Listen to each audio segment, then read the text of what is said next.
చూడండి, దేవుడికి భవిష్యత్తు తెలుసు. దేవుడికి రేపేం జరగబోతుందో తెలుసు. గమ్మత్తు, దేవుడికి రేపేం జరగబోతుందో తెలుసు. అయితే తన నమ్మిన దేవుని పిల్లలకు కూడా రేపేం జరగబోతుందో కూడా ముందే చెప్పేస్తాడన్నమాట. నా మాటలు అర్థమవుతున్నాయి లేదు? అంటే తను వెంబడించిన భక్తులకి, తను ప్రేమించిన భక్తులకి తాను జరిగించబోయే కార్యాల గురించి చెప్పకుండా ఏది దాయడు. ముందే తన ప్లాన్ ఏంటో ఓపెన్ చేస్తాడు తన పిల్లలకి. ఉదాహరణ చెప్తాను వినండి. సొదొమ గొమొర్రాని తీసేయాలనుకున్నాడు. ఎవరికి చెప్పాడండి? వచ్చి అబ్రహాముకి చెప్పాడు. ఏమని? నేను సొదొమ గొమొర్రాని తీసేయాలను. ఎందుకు చెప్తున్నాడు? ఎందుకంటే తాను ఇష్టపడిన పిల్లలకి రేపేం చేయబోతున్నాడు ముందే చెప్పండి చెబుతాడు. ప్రపంచం మీదకి జలప్రయాణం రప్పిస్తున్నప్పుడు 100 ఏళ్ల ముందు నుంచే, లేదా 1000 ఏళ్ళు, బాగా వినాలి, 1000 ఏళ్ళు అంటే ఆనోకు దగ్గర నుంచి అక్కడ మొదలు పెడితే నోవహు కాలం వరకు సుమారు 1000 సంవత్సరాల నుంచి తన చిత్తానుసారమైన ఆనోకు, మెతుసల, నోవహు లాంటి వారికి ముందే చెప్పాడా లేదా? చెప్పాడు. మీరు ఎక్కడైనా చూడండి, ఆయన చెయ్యబోయేది ముందు తన పిల్లలకి చెబుతాడు. ఆయన ఖచ్చితంగా చెప్పే చేస్తాడు, చెప్పకుండా చేయడు. ఆయన చెప్పి చేస్తాడు, చెప్పొస్తాడు. ఇలా చేస్తానని ముందే హెచ్చరిస్తాడు. ఆ ప్రకారం నడవమని తన బిడ్డలకు ప్లాన్ ఆఫ్ యాక్షన్ స్టార్ట్ చేస్తాడు. ఒక మాట చెప్పాలంటే రూట్ మ్యాప్ ముందే ఇచ్చేస్తాడు అన్నమాట. అలాంటిది ఈ జగత్తు పునాది వేయబడక మునిపే ఏం చెప్పాడంటే ఎక్కలేని వార్తలు ఎక్కువైపోయినాయి. ఈ 2 వారాల నుంచి మీరు చూసారా? సముద్రం పొంగిపోతుంది. ఎందుకు పొంగిపోతుంది? లోపల నుంచి ఏదో వచ్చేస్తుందంట.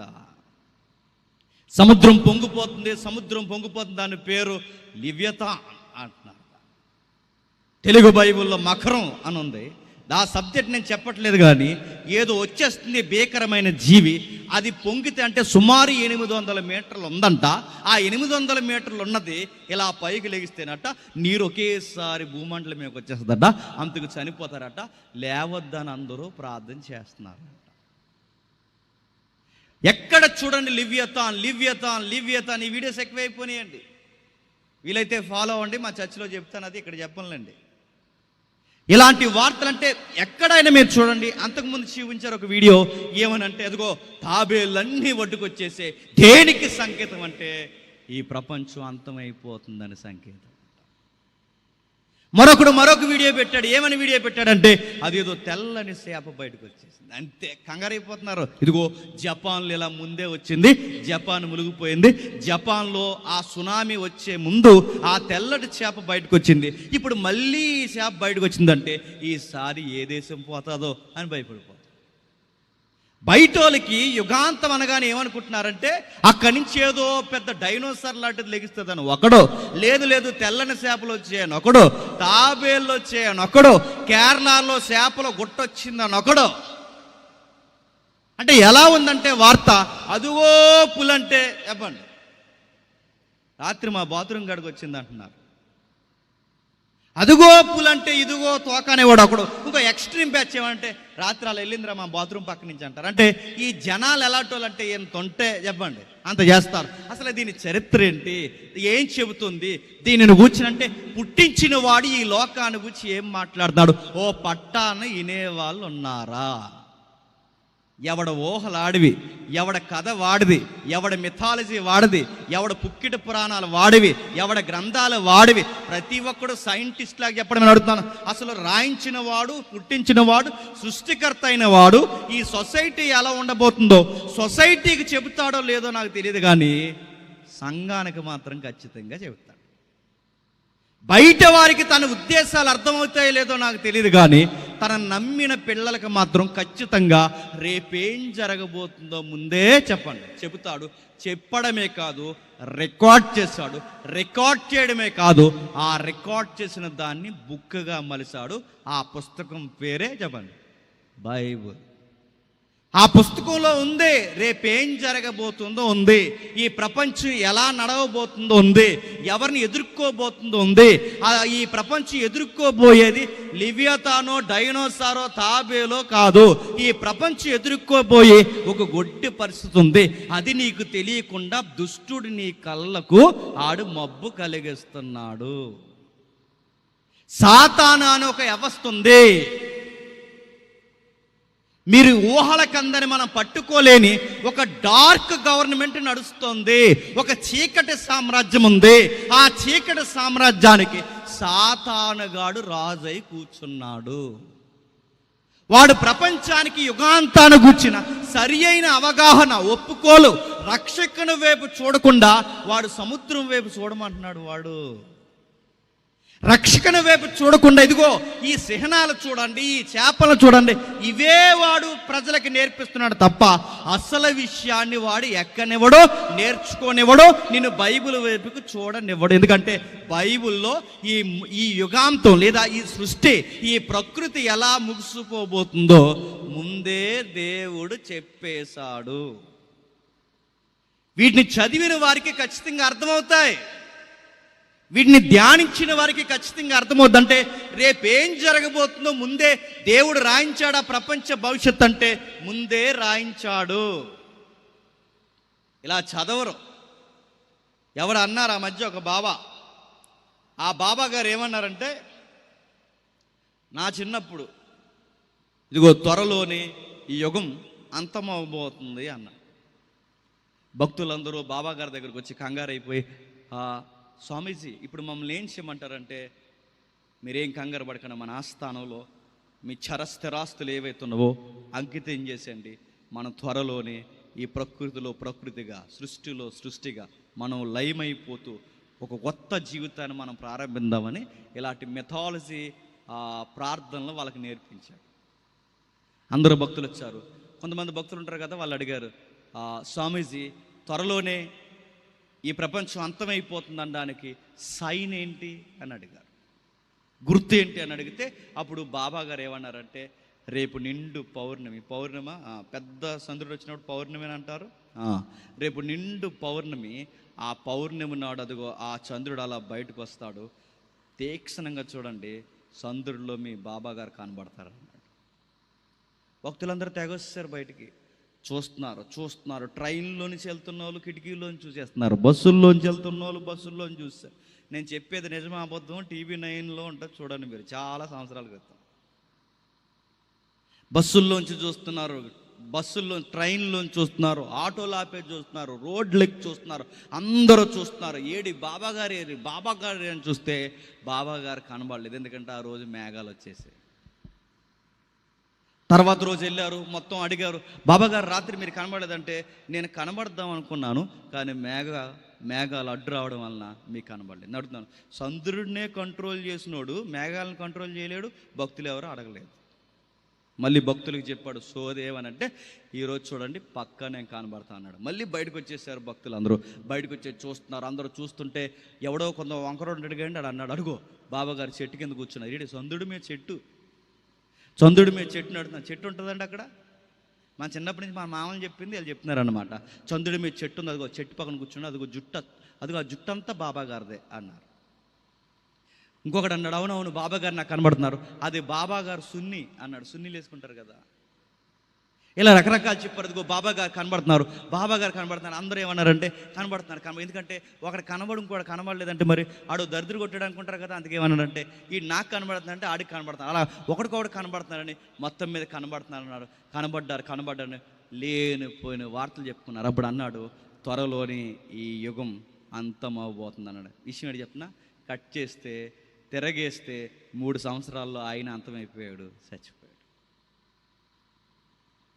తర్వాత ఏమన్నాడంటే, చనిపోయే ముందు ఏమన్నాడంటే, నేను మళ్ళీ లెగిస్తాను నా శిష్యులారా, మీరు జాగ్రత్తగా నన్ను కాపాడండి, నేను 3వ రోజు లెగిస్తాను అన్నాడు. ఇది ఎక్కడో కాపీ కొట్టేసాడు. ఎక్కడ? బైబిల్లో. నేను చెప్పేది అబద్ధం కాదు, డిస్కవరీ ఛానల్లో ఉంది. నేను చెప్తున్నది ఈ స్టోరీ ఏదైతే ఉందో డిస్కవరీ ఛానల్లో ఉంది. టీవీ 9లో ఆ బాబా గారు చెప్పారు, లేదు మీరు చూడండి. ఆ తర్వాత ఆయన ఏమంటే 3 రోజుల్లో లెగిస్తాను అన్నాడు. శిష్యులందరూ లెగిస్తాడు, ఇంకా లెగిస్తాడు, ఇంకా లెగిస్తాడు, ఇంకా లెగిస్తాడు, ఇంకా లెగిస్తాడు అని చూస్తే లెగట్లేదు, బొగ్గలు ఉబ్బిపోతున్నాయి. ఆ టైంలో ఏం చేశారంటే అడ్వాన్స్ టెక్నాలజీ తెచ్చి బొగ్గలకు కన్నం పెట్టి కొన్ని రసాయనాలు పంపారు, బాడీ పాడవకూడదని. లెగిస్తాడు లెగిస్తాడు లెగిస్తాడు లెగిస్తాడు అని చూశాడు. బాబా గారు లెగలేదు, ప్రధాన శిష్యుడికి అయిపోయింది, ఇంక లెగడు అని. అప్పుడు వచ్చారు, ఇక లెగిసేలా లేడని ఆ తర్వాత తీసుకెళ్ళిపోయారు. ఇక బాబా గారు 3 రోజులు అయిపోయింది, 6 రోజులు అయిపోతుంది, లెగట్లేదు. అప్పుడు ఏం చేశారంటే ఎవడికి వాడే తట్టా బుడ్డ సర్దుకొని ట్రస్ట్ ఏదైతే ఉందో లారీలు డబ్బు తోలేశారు. మా పెద్దాపురం నియోజకవర్గానికి కూడా ఒక లారీ వచ్చింది. అంటే లారీలు డబ్బు ఆ రోజున పొలుకుబళ్ళు నాయకులందరూ కలిసి డబ్బంతా దోశారు. ఎందుకంటే ఆ బాబా గారిని దేవుడిగా పూజించే వాళ్ళు చిన్నోళ్ళు కాదు. ఎవరు పూజించేవారు చెప్పినా, మనకు ఒక క్రికెట్ దేవుడు అంటారు కదా, క్రికెట్ దేవుడు. ఇలా తెలుస్తుంది కుర్ర బ్యాచ్కి. ఈ క్రికెట్ దేవుడు ఎవరైతే ఉన్నారో, ఈ క్రికెట్ దేవుడు 24 hours ఆ బాబా గారినే మొక్కేవాడు. క్రికెట్ దేవుళ్ళే మొక్కుతున్నారంటే ట్రస్ట్లో మనీ ఎంత ఉంటుందో మీకు అర్థం అవ్వాలి. అంత పెద్ద మనీ ఎవడికి వాడే సర్దేశారు. సరిగ్గా 3 సంవత్సరాలకు ఒకడు వచ్చేసాను అన్నాడు. శిష్యులందరూ కంగారు అయిపోయారు, ఈడెవడో వచ్చేసాను అంటున్నాడు అనగానే, వచ్చేసారు నేనే మీ బాబా గారిని వస్తాననగా వచ్చానంటే ఇవి ప్రధాన శిష్యులందరూ లేచారు. హే నోర్మి, 3వ రోజు వస్తా అన్నాడు, నువ్వేడు 3 సంవత్సరాల తర్వాత వచ్చావు అన్నాడు. లేదు నేనే వచ్చేసినంటే నువ్వు వచ్చినా మేము ఒప్పుకోమన్నారు. ఎందుకంటే ఇప్పుడు ఈయన అని కన్ఫర్మ్ చేశారు అనుకోండి, డబ్బు అంతా అప్పుడు కొన్ని నొక్కేశారుగా, ఇప్పుడు ఏం చేయాలి, డబ్బు తేవాలి. ఇలాంటివన్నీ చెప్తాను. యుగాంతం పేరు మీద వ్యాపారాలు చేసే వాళ్ళు ఉన్నారు, యుగాంతం పేరు మీద ప్రజలను భయపెట్టే వాళ్ళు ఉన్నారు, యుగాంతం పేరు మీద పబ్బం గడిపే వాళ్ళు ఉన్నారు. అలా పబ్బం గడిపే వాళ్ళు బాబాలే కాదు, యూట్యూబ్లో చాలామంది ఛానల్ పెట్టుకుని బతికేస్తున్నారు. భయం అంటే, యుగాంతం అంటే ఒక భయం.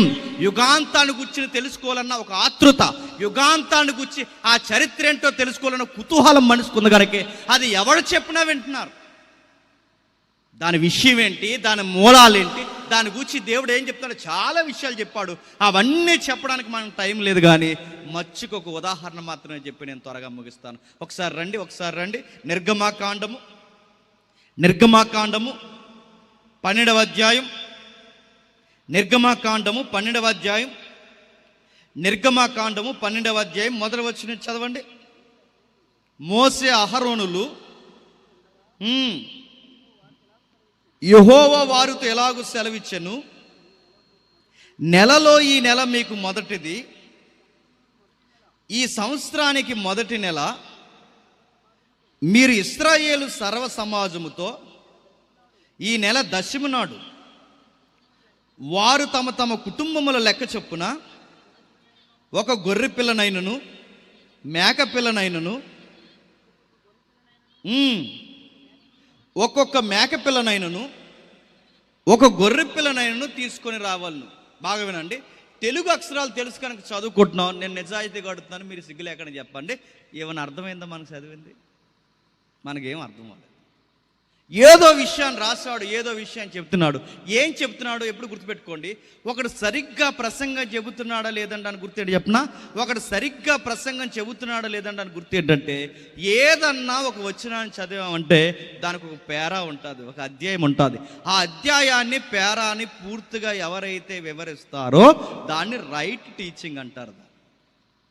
సరిగ్గా అంటే ఒక క్రమం, ఒక సందర్భం, దాన్ని సిస్టమేటిక్గా ఎవరైతే వివరిస్తారో ఆ సందర్భాన్ని వివరిస్తూనే దానికి సపోర్టెడ్ రెఫరెన్స్ తీసుకోవాలంటే, ఇప్పుడు ఒక 12వ అధ్యాయంలో ఒక భాగం కదిపాం, దీనికి ఒక పేరా ఉంది, దాన్ని ధ్యానిస్తూ దాన్ని అర్థం చేసుకుంటున్నప్పుడు దీనికి సపోర్టెడ్ రెఫరెన్స్గా మిగిలిన రెఫరెన్స్ తీసుకోవాలి తప్ప ఇక్కడ ఒక రెఫరెన్స్, అక్కడ ఒక రెఫరెన్స్, అక్కడ ఒక రెఫరెన్స్ తీసుకుంటే ఈడెవడో కలగూర వంట కూడా అని మీకు అర్థమైపోవాలి. గుర్తుపెట్టుకో, దాన్ని ఎలా చెప్పాలి, ప్రతి దానికి ఒక సందర్భం ఉంటుంది. అంటే ఈ సందర్భాన్ని వివరించకుండా ఇంకొక సందర్భం జోలికి వెళ్ళకు, ఇంకొక సందర్భం జోలికి వెళితే ఆ సందర్భాన్ని వివరించు.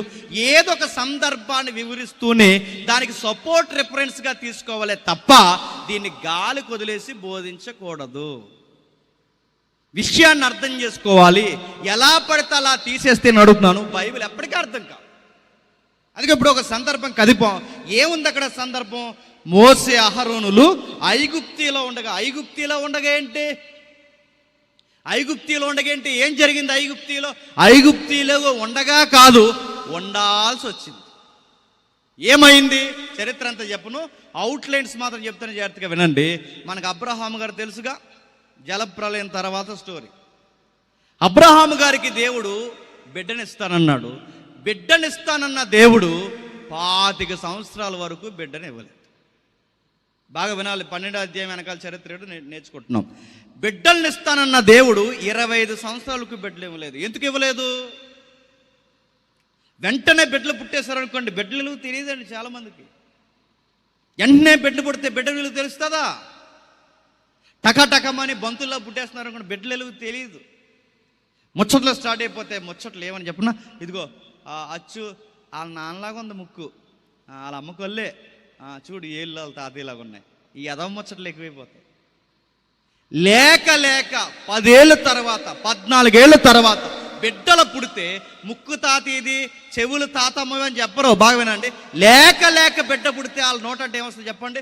వీడు ప్రార్థన వలన దేవుని వలన పుట్టినోడండి అంట. వెంటనే బిడ్డలు పుట్టారనుకోండి, పనికి మాలిన ముచ్చట్లు. లేక ఆలస్యంగా పుట్టారనుకోండి, దేవుడు వలన పుట్టిన బిడ్డ అని చెప్తారు. ఇప్పుడు గమనించండి, అబ్రహాముకి వెంటనే పుట్టే కన్నా ఆలస్యంగా పుడితే ఖచ్చితంగా ప్రపంచం ఏమని చెప్పుకుంటా చెప్పండి? వాగ్దాన పుత్రుడు. ఏ పుత్రుడు? వాగ్దాన పుత్రుడు. ఆలస్యంగా పుట్టిన పుత్రుడు వాగ్దాన పుత్రుడు. వాగ్దానం ప్రకారం పుట్టాడు. 25 సంవత్సరాల తర్వాత పుట్టాడు. అందుకే వాళ్ళు ఎప్పుడు మాట్లాడుకున్నా ఇస్సాకు కొరకు దేవుని కుమారుడు.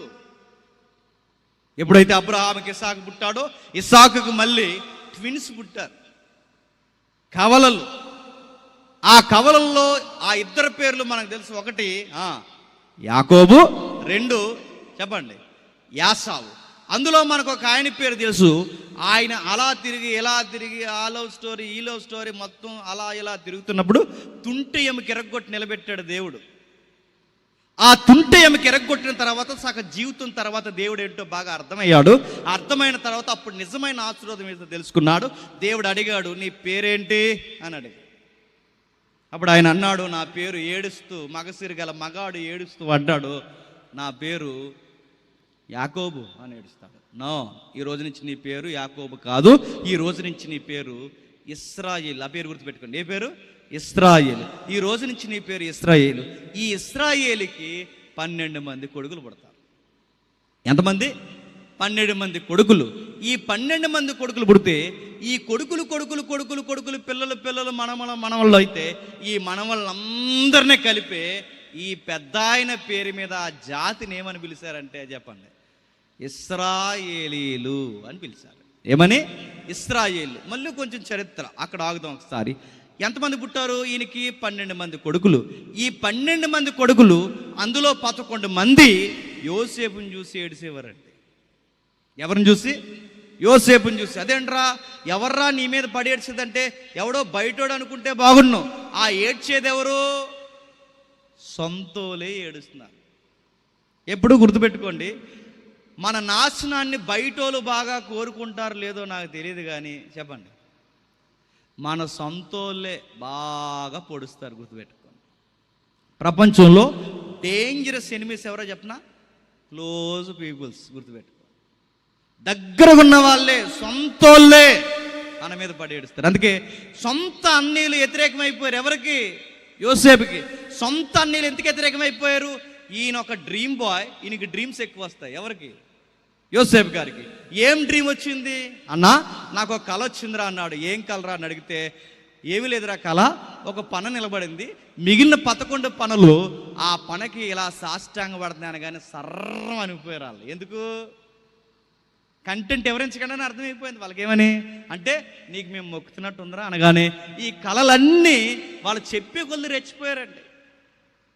విషయం చెప్పే కొద్ది. ఈ అబ్బాయికి ఉన్న గుణం ఏంటంటే అబద్ధాలు ఆడ్డు, ఈ అబ్బాయికి ఉండే గుణం ఏంటంటే దాసుకోడు, ఈ అబ్బాయికి ఉండే గుణం ఏంటంటే ప్రతీది తెరిసిన పుస్తకంలా చెప్పేస్తాడు.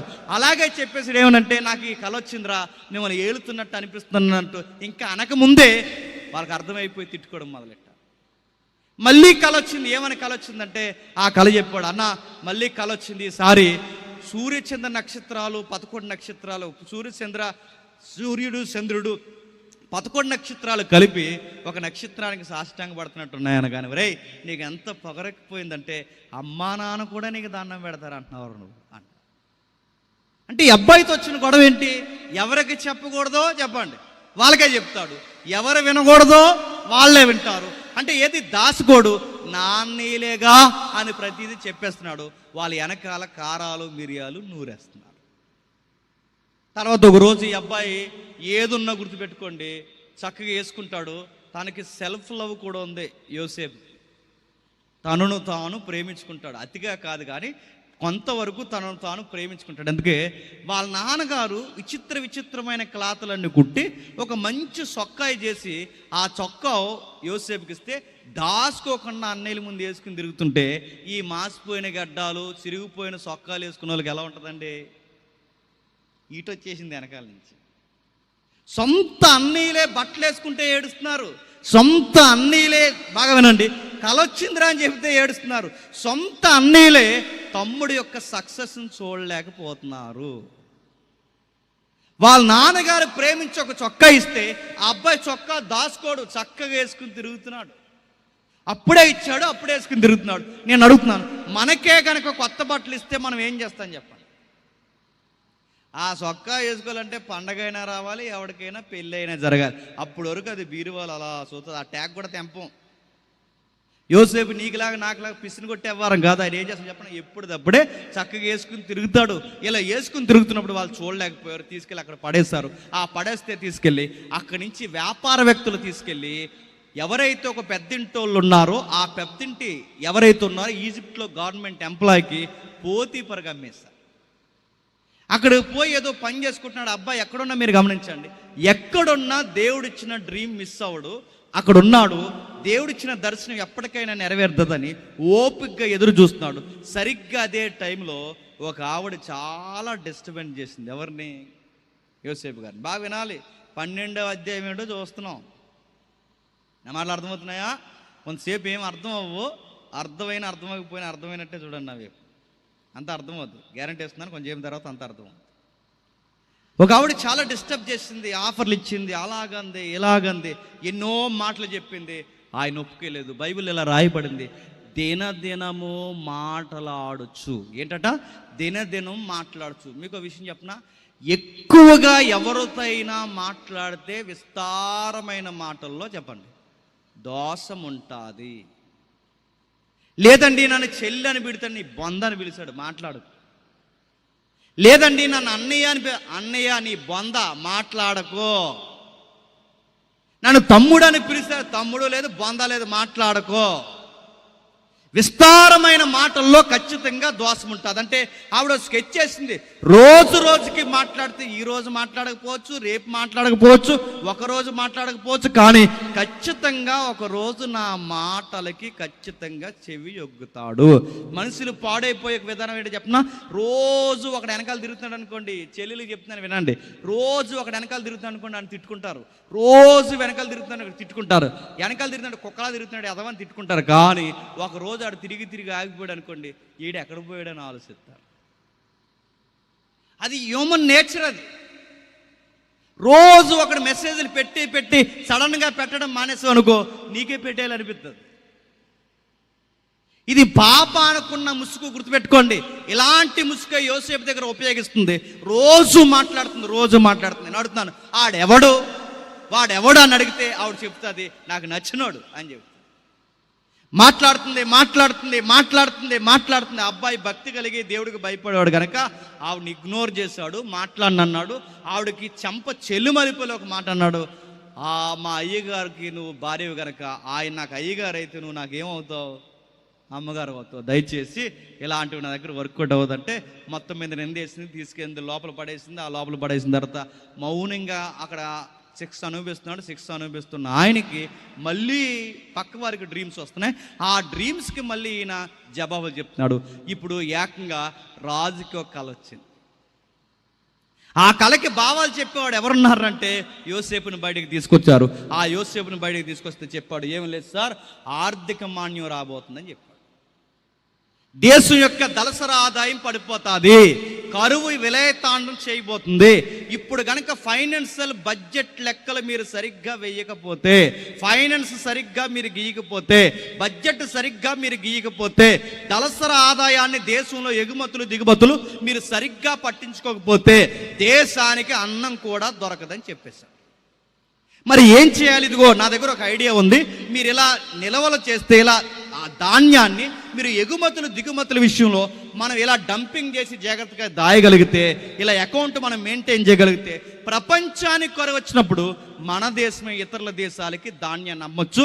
నా లెక్కలు ఖచ్చితంగా మీరు పాటిస్తే మనం అన్నం పెట్టే దేశం అవుతామని ఫరోకి ఎప్పుడైతే సలహా ఇచ్చాడో అతను అదిరిపోయాడు. నీలాంటి బడ్జెట్ లెక్కలు చెప్పేవాడు నా దగ్గర ఒకడు సరైన లేడు, నువ్వే నా దగ్గర ఫైనాన్షియల్ మినిస్టర్గా ఉండాలని చెప్పి ఆయన తీసుకొచ్చి ఏం చేశాడు తెలుసా? ఆర్థిక మంత్రి వాదాలో అన్ని వాదాలు ఆయనకి ఇచ్చేసాడు. ఏమని?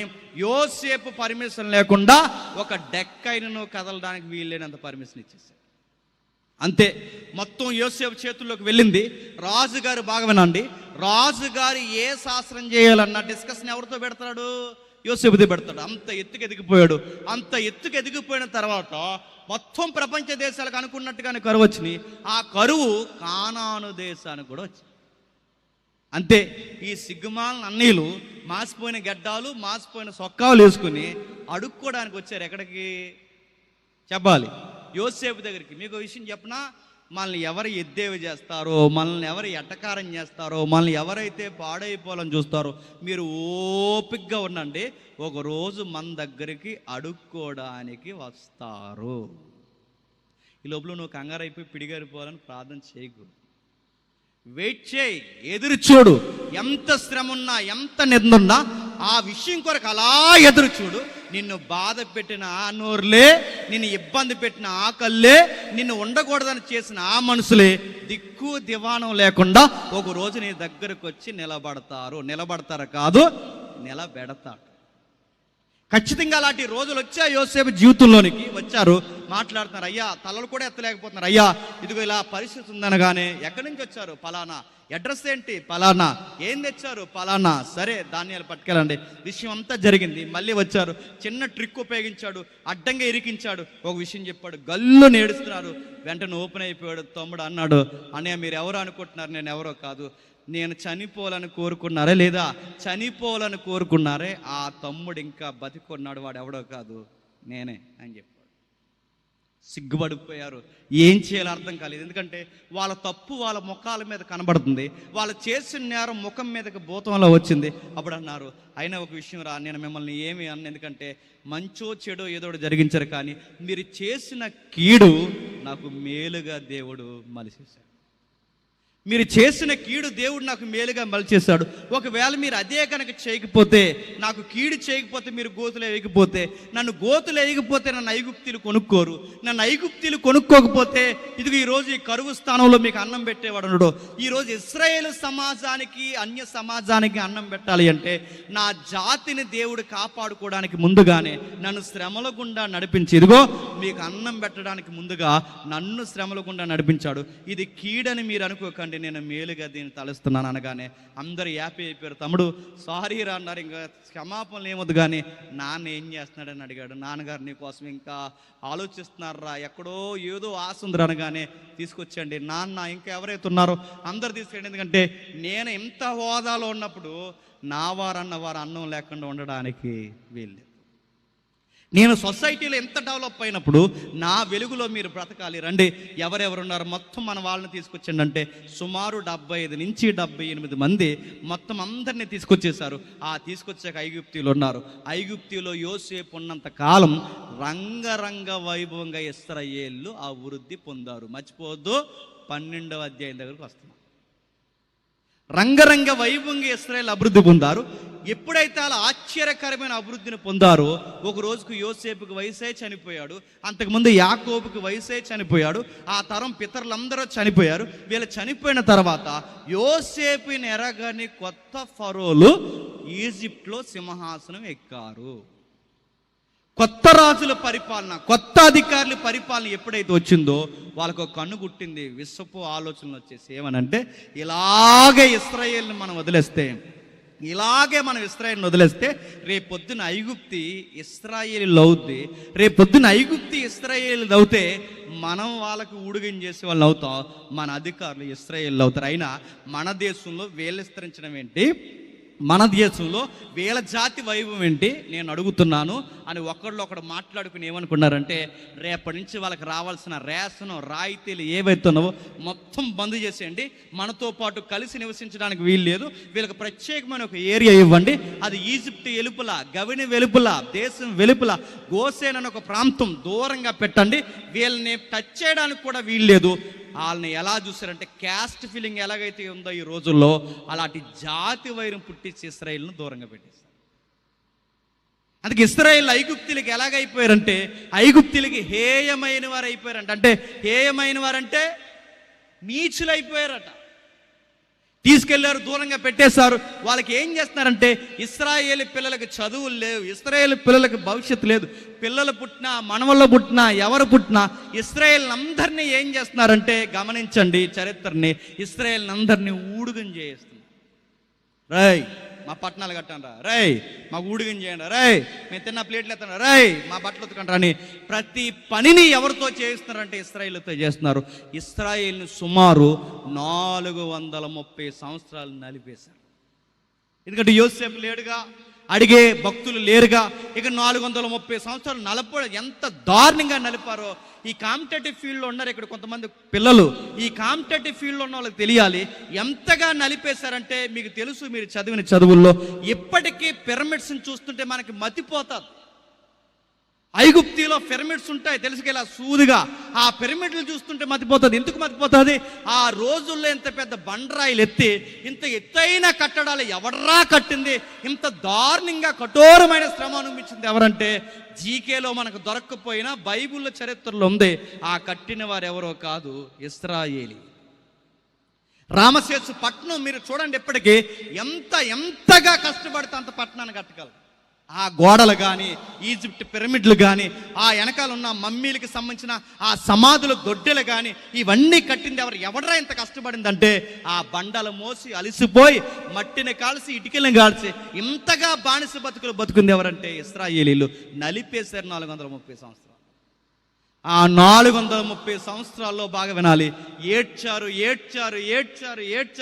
ఆ ఏడుస్తూ దేవా మాకు తిండి లేదు, బట్ట లేదు, నీడ లేదు, సరి అయిన సమాధానం లేదు, మాకు బిడ్డ పుట్టినా మళ్ళీ ఊడిగం చేయాలి, మా పిల్లలు ఇదిగో ఈ ఇశ్రాయేలు అయిన మేము ఐగుప్తీలకి బానిసలుగా పుట్టడానికి పుట్టామన్నట్టు ఏడ్చారు.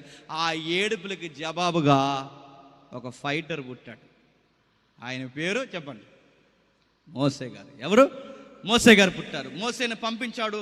మోసేతో చెప్పాడు, ఇదిగో నా ప్రజలను విడిపించే సమయం ఆసన్నం అయిపోయింది, నువ్వు నీ అన్న ఎవరైతే ఉన్నారో మొత్తం వెళ్ళండి, ఆ ఫరో గవర్నమెంట్కి మీరు చాలా సీరియస్గా వార్నింగ్ ఇవ్వండి, అస్సలు క్షమించొద్దు, నా బిడ్డలను నేను బయటికి తీసుకెళ్ళిపోతాను. ఆ వెళ్ళిన తర్వాత ఎప్పుడైతే లోపలికి వచ్చాడో, వచ్చిన తర్వాత అక్కడ జరుగుతున్న సందర్భం వాళ్ళ ఐగుప్తిలో ఉండగా, అది దాని సందర్భం ఏంటది? వారు ఐగుప్తిలో ఉండగా, ఇప్పుడు 12వ అధ్యాయం చదవండి. ఇప్పుడు మోసే అహరోనులు ఐగుప్తిలో ఉండగా యెహోవా వారితో ఎలాగో సెలవిచ్చును. ఏంటట? ఐగుప్తిలో ఉండగా. ఎందుకు ఐగుప్తిలోకి వచ్చారు? ఎందుకు ఐగుప్తిలో ఉన్నారు? ఇశ్రాయేల్ని విడిపించడానికి వచ్చారు. 430 సంవత్సరాలు నలిగిపోతున్న ఇశ్రాయేల్ని విడిపించడానికి వచ్చారు. వాళ్ళ ఐగుప్తిలో ఉండగా దేవుడు అన్నాడట, ఈ నెల మీకు మొదటిది, ఇది ఈ సంవత్సరముకు మొదటి నెల, మీరు ఇశ్రాయేల్ సర్వ సమాజంతో ఈ నెల 10వ నాడు వారు తమ కుటుంబంలో లెక్క చొప్పున ఒక్కొక్కడు గొర్రె పిల్లనైనను మేక పిల్లనైనను, ప్రతి ఇంటికి ఒక గొర్రె పిల్లనైనా మేక పిల్లనైనను తీసుకొనవలెను. ఏం చెప్తున్నాడు? ఏదో చరిత్ర చెప్తున్నాడు. ఎందుకు చెప్తున్నాడు? ఈ అధ్యాయాన్ని మనం ఎందుకు నేర్చుకుంటున్నాం? జాగ్రత్తగా వినండి. యుగాంతం అంటున్నారుగా, లోకం అంతమైపోతుంది అంటున్నారుగా. ఎలా అంతమవబోతుందో ముందే ఈ నిర్గమకాండంలో చెప్పేశాడు. అర్థమైన వాళ్ళు ఇప్పటికీ అంచనా వేస్తారు, అర్థం కాని వాళ్ళు ఇంకా నా వైపు ఎర్రగా చూస్తారు. మళ్ళీ చెప్తున్నాను వినండి. జరగబోయే విషయం ఏదైతే ఉందో ముందే ఐగుప్తిలో దేవుడు తన ప్రజలకు చూపించి దాన్ని రాయించి ఇదే జరగబోతుందని మనకి చెప్పేశాడు. ఏం జరుగుతుంది? ఈ నెల 14వ దినమున, ఈ నెల దశమి నాడు ఒకటి తెచ్చుకోవాలి. 14వ రోజు మీరు ఏం చేయాలంటే సాయంకాలం ఆ గొర్రె పిల్లని బలయ్యాలి. ఈ నెల అంటున్నాడు. మిమ్మల్ని అడుగుతున్నాను, చెప్పండి, ఈ నెల అంటే సంవత్సరానికి మొదటి నెల ఏంటండి? చెప్పండి గట్టిగా. సంవత్సరానికి మొదటి నెల ఏంటి చెప్పాలి. అలా అడుగుతున్నానంటే అది కాదనేగా. సంవత్సరానికి మొదటి నెల ఏంటి? జనవరి అంటాం మనం. జనవరి కాదు అడుగుతున్నాను. మనకి జనవరి, కానీ ఇశ్రాయేలీకి జనవరి కాదు. ఎందుకంటే ఇశ్రాయేలీల నెలలు వేరు, చెప్పండి, మన నెలలు వేరు. ఇశ్రాయేల్ నెలలకి మన నెలలకి తేడా ఏంటి? కొంచెం ఎవరిని ఇస్తాను వినండి. ఇశ్రాయేలీకి రోజు ఎలా స్టార్ట్ అవుద్దంటే అస్తమయము ఉదయము కలగగా ఒక దినమవుద్ది. ఏంటి? అస్తమయము ఉదయము కలగ ఒక దినమవుద్ది. మరి మనకి, వాళ్ళకి అస్తమయం ఉదయం కలిగితే ఒక దినము, మరి మనకి రివర్స్ చెప్తున్నారు ఎవరో చాలామంది. ఏమండి? అస్తమయం ఉదయం కలిగ ఒక దినం అవుతుంది, మనకి దినము అస్తమయం అవుతుంది మనకు అవుతుంది అంటున్నారు. చూడండి, అది కాదు. అస్తమయం ఉదయం, ఇది ఎలా చెప్పాను అలా రివర్స్ చెప్పకండి. వాళ్ళకి అస్తమయం ఉదయం అంటే, అస్తమయం అంటే సాయంత్రం 6 గంటల నుంచి వాళ్ళకి రోజు స్టార్ట్ అవుద్ది. మరి మనకెప్పుడు స్టార్ట్ అవుద్ది అంటే మన ఊర్లో అప్పుడప్పుడు పోటుగాళ్ళు ఈదులో కేక్ కోస్తుంటారు, తెలుసు కదా. పోటుగాళ్ళు ఉన్నారు కదా ప్రతి ఊర్లో. సరిగ్గా ఏళ్ళ 12 గంటలు లెగిసిపోయి గిర్రా కొట్టి మొత్తం సైలెన్సర్లంతా అడావుడి చేసి సరిగ్గా ఎన్ని గంటలకు వస్తారండి కేకు? ఎన్ని గంటలకి? రాత్రి 12 గంటలకి. రాత్రి 12 గంటలకి ఎందుకు వస్తున్నారు? రాత్రి 12 గంటలకు ఎందుకు వస్తారంటే మనకు రోజు ఎప్పటి నుంచి స్టార్ట్ అవుతుంది చెప్పండి? మిడ్నైట్ స్టార్ట్ అవుద్ది. ఇశ్రాయేలీకి ఈవినింగ్ 6 PM అంటే సాయంత్రం 6 గంటలకు. అంటే వాళ్ళ రోజు సాయంత్రం 6 గంటల నుంచి స్టార్ట్ అవుద్ది. మనకి అర్ధరాత్రి మధ్యరాత్రి నుంచి మనకు రోజు స్టార్ట్ అవుతుంది. అందుకే మన టైమింగ్ వేరు, వాళ్ళ టైమింగ్ వేరు. కనుక వాళ్ళ క్యాలెండర్ వేరు, చెప్పండి, మన క్యాలెండర్ వేరు. వాళ్ళ క్యాలెండర్ మన క్యాలెండర్తో ఎందుకు కలవదంటే వాళ్ళకి సాయంకాలము, బాగా వినండి, సాయంకాలం అంటే ఒక అస్తమయము ఉదయం కలిగితే ఒక రోజు అవుతుంది. అందుకే క్యాలెండర్ సెట్ అవ్వదు. మరి వాళ్ళ మొదటి నెల ఏ నెల అంటే, టూకీగా చెప్తున్నాను, నేర్చుకునే వాళ్ళు ఎవరైనా ఉంటే ఆ పదం జ్ఞాపకం పెట్టుకోండి, నీసాన మాసం అంటారు.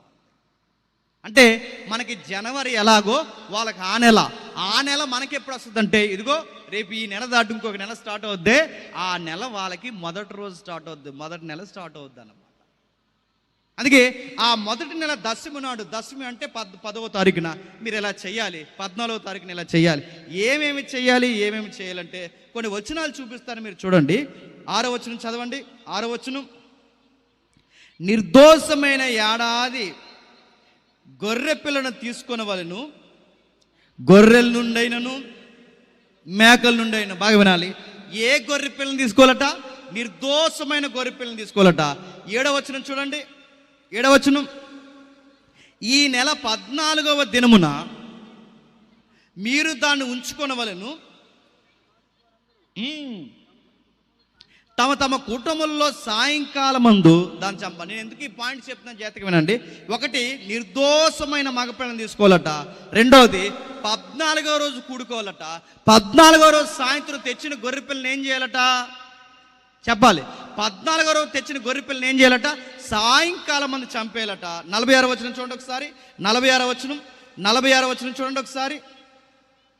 46వ వచనం, మీరు ఒక్కింటిలోనే దాన్ని తినవలను, దాని మాంసంలో కొంచెమైన ఇంట్లో నుండి బయటకు తీసుకుని పోకూడదు, దానిలో ఒక్క ఎముకైనను మీరు విరవకూడదు. ఈ పాయింట్స్ అన్ని చదువుతుంటే మీకు ఏమర్థం అవుతుందంటే, ఏదో చరిత్ర చెబుతున్నాడు, మనం అనుకుంటాం కొన్ని ఎందుకు చదువుతున్నాం మనకు తెలియదు, అలా చదువుకుంటూ వెళ్ళిపోతాం. కానీ ఈ యుగాంతం అనే ఈ సబ్జెక్ట్ ఏదైతే మాట్లాడుతున్నారో, ఇది తెలియక మాట్లాడుతున్న వాళ్ళందరికీ అసలు దాన్ని ఎలా స్టడీ చేయాలో మనకు తెలియాలి. అంటే ఇదిగో ఐగుప్తులో జరిగిన చరిత్ర మనకి తెలియాలి. ఐగుప్తులో జరిగిన చరిత్ర మనకు తెలియాలి. ఐగుప్తులో ఏం జరిగింది? ఒక చరిత్ర నమోదైంది. ఐగుప్తులో ఒక వింతైన సంఘటన నమోదైంది. మీరు ప్రసంగి గ్రంథం చదవండి ఇంటికి వెళ్ళిన తర్వాత. ప్రసంగి గ్రంథంలో ఒక మాట ఉంటుంది తెలుసుగా. ప్రసంగి గ్రంథంలో ఏమని ఉంటుందంటే, మునుపు జరిగిందే మళ్ళీ జరగబోతుంది. మునుపు జరిగిందే మళ్ళీ జరగబోతుంది. మునుపేం జరిగింది? ముందు జరిగిందే మళ్ళీ మళ్ళీ చేస్తాడు. మునుపేం జరిగింది? ఐగుప్తిలో ఏం జరిగిందో చెప్పండి. మళ్ళీ ప్రపంచానికి దేవుడు అదే చెయ్యబోతున్నాడు. ఐగుప్తిలో ఏం జరిగింది? ఒక ఘోరమైన కలి స్టార్ట్ అయింది. ఏం స్టార్ట్ అయింది? ఏం జరిగిందో ఒక్కసారి అదే 12వ అధ్యాయం 12వ వచనం చూడండి. అదే 12వ అధ్యాయం 12వ వచనం. అదే 12వ అధ్యాయం 12వ వచనం చూడండి ఒకసారి. నేను ఐగుప్తి దేశమందు సంచరించి ఐగుప్తి దేశమందలి మనుషుల్లోనే గాని జంతువుల్లోనే గాని తొలి సంతతినంతటిని హతము చేసి ఐగుప్తి దేశంలో నుండి ఐగుప్తి దేవతలందరికీ నేను తీర్పు తీర్చేదని బాగా వినాలి. ఆ రాత్రి దేవుడు ఏం చేస్తాడట? దేశం మీద సంచరిస్తాడట. మీకు ఆ మాట ఎలా ఉందో నాకు తెలియదు, కానీ ఈ రాత్రికి దేవుడు మన ఊరు మీద సంచరిస్తున్నాడంటే మీకు ఎలా ఉంటుందండి? రాత్రికి దేవుడు సంచరించడమే కాదు, మరణదూత కూడా మన ఊరి మీద రాత్రికి సంచరించబోతుందంటే ఎలా ఉంటుంది? ఇంకా విషయం చెప్పనా, దేవుడు సంచరించడమే కాదు, ఇంటికి ఒక శవాన్ని లేపేస్తాడంటే ఎలా ఉంటుంది చెప్పండి. మీకు అర్థం అవ్వాలంటే ఒక ఉదాహరణ చెప్తాను. ఒకే వారంలో ఈదులో 4 చచ్చిపోయారు అనుకోండి. ఆ ఈదులో వాళ్ళు ఎలా ఉంటారు చెప్పండి? టెన్షన్ వచ్చేస్తుంది ఒక్కొక్కరికి. ఊర్లో ఒకేసారి 10 మంది చనిపోయారు అనుకోండి, ఊరు ఎలా ఉంటుంది చెప్పండి? కంగారు అయిపోతుంది. లైన్గా ఊరికొకరు కాదు, ఇంటికొకరు చనిపోవడం ప్రారంభమవుతున్నారు. ఏం చేస్తారు చెప్పండి? ఈదులో పెద్ద దూపం వేసి ఎవడని పిలుస్తారు. మీరు కంగారు అయిపోతారంటే ఏం జరుగుతుంది? మనుషులు ఎందుకు చనిపోతున్నారు?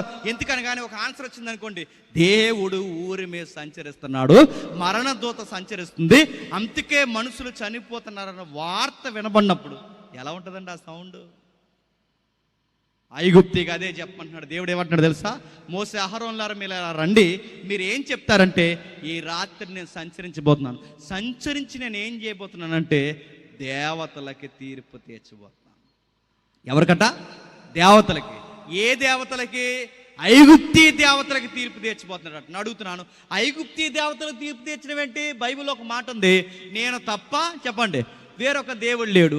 నేను తప్ప వేరొక దేవుడు లేనప్పుడు మరి ఇంకా దేవతలు ఎవరో ఉన్నట్టు, ఆ దేవతలకు ఏదో దేవుడు తీర్పు తీర్చున్నట్టు ఆ వచనాలేంటి? నా మాట అర్థమైందో లేదో? నేను తప్ప వేరొక దేవుడు లేడని దేవుడు అన్నప్పుడు నేను దేవతలకు తీర్పు తీరుస్తాను అంటున్నాడంటే వాళ్ళు ఉన్నట్టా లేనట్టా? నా మాటలు అర్థం, ఉన్నట్టా లేనట్టా? నేను తీర్పు తీరుస్తానంటున్నాడంటే ఉన్నట్టేగా. మరి బైబిల్ ఏమనుంది? నేను తప్ప చెప్పండి వేరొక దేవుడు లేడని. నేను తప్ప వేరొక దేవుడు లేడని దేవుడు చెప్పినప్పుడు మరి దేవతలు ఎలా వచ్చాయి? మీకు ఇంకా బాగా అర్థం కావాలంటే, ఎవడో ఒకడు పనికిమాలలో ఉంటారు కదండి సభల్లో, ఆ పనికిమాలలో నిలబడి రాయ్ సభ నేను సంగతి తేలుతాను అన్నాను అనుకోండి. అలా ఏలు జీవించి ఇన్నెవడనో తిడుతున్నాడని అర్థం. ఎవడో లేకపోయినా నేను ఇలా ఏలు చూపించి అవనేరా నీ సంగతి చూస్తాను అనుకుని, అక్కడ ఎవడు లేడు, అక్కడ ఎవడు లేకపోయినా నీ సంగతి చూస్తానంటే ఇప్పుడు మీరు నన్ను ఏమంటారు చెప్పండి? పాపం మీకు ఏదో అయిపోయింది, ఎక్కడో దిక్కుని జాయిన్ చేయండి పాపం అనుకుంటారా అనుకోరా?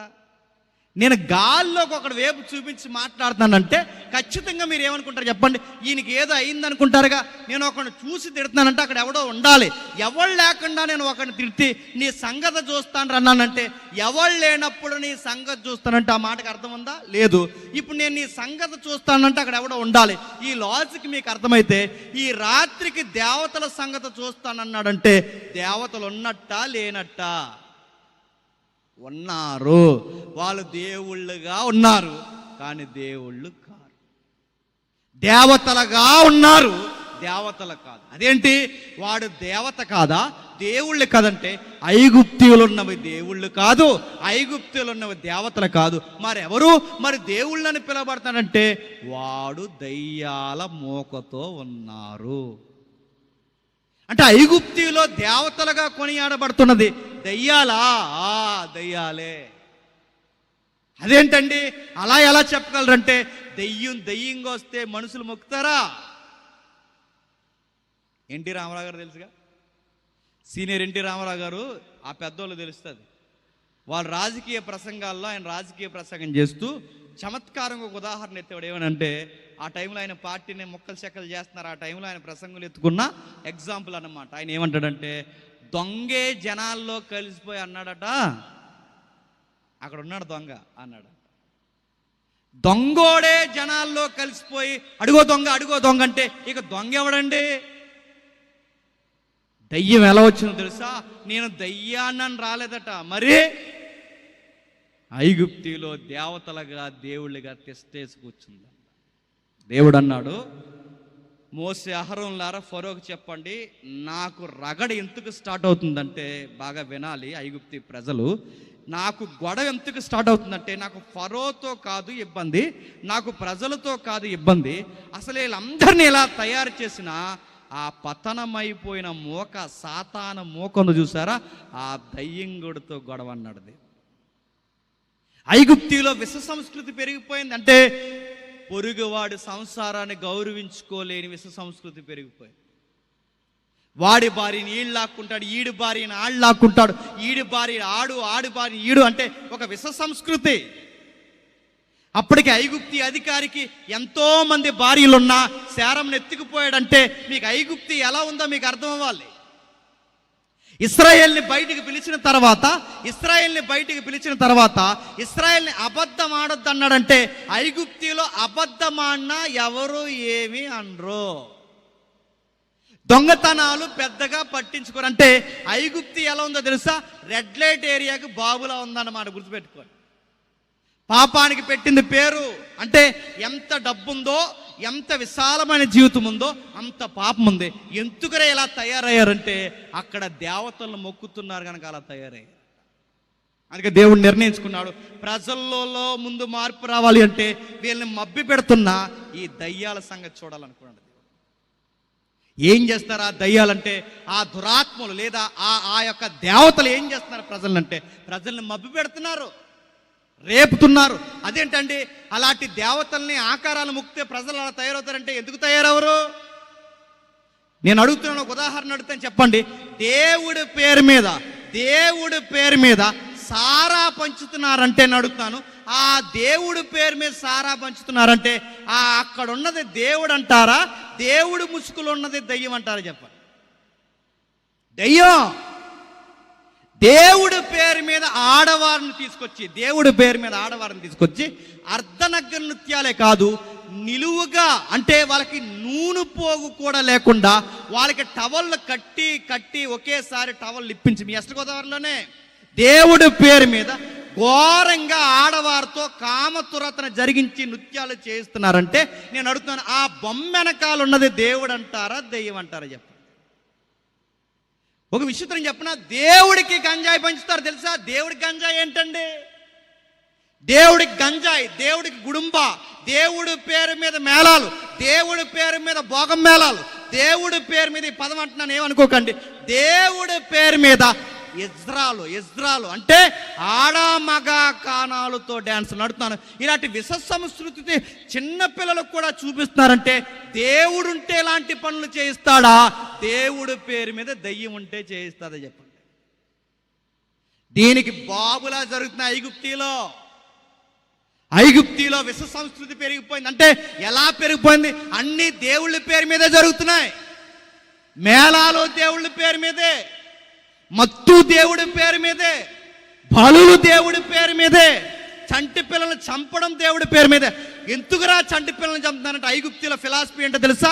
ఎందుకు చిన్న పిల్లల్ని చంపుతున్నారంటే పంటలు బాగా పండాలంటే ఎవరిని చంపాలంట? పిల్లల్ని చంపాలంట. ఐగుప్తిలో పిల్లల్ని చెప్తారు ఏంటంటే అలాంటివి, అంటే ఆకారాలను మొక్కితే ఇలాంటి పనులు చేస్తారంటే బేసిక్గా చేస్తారు.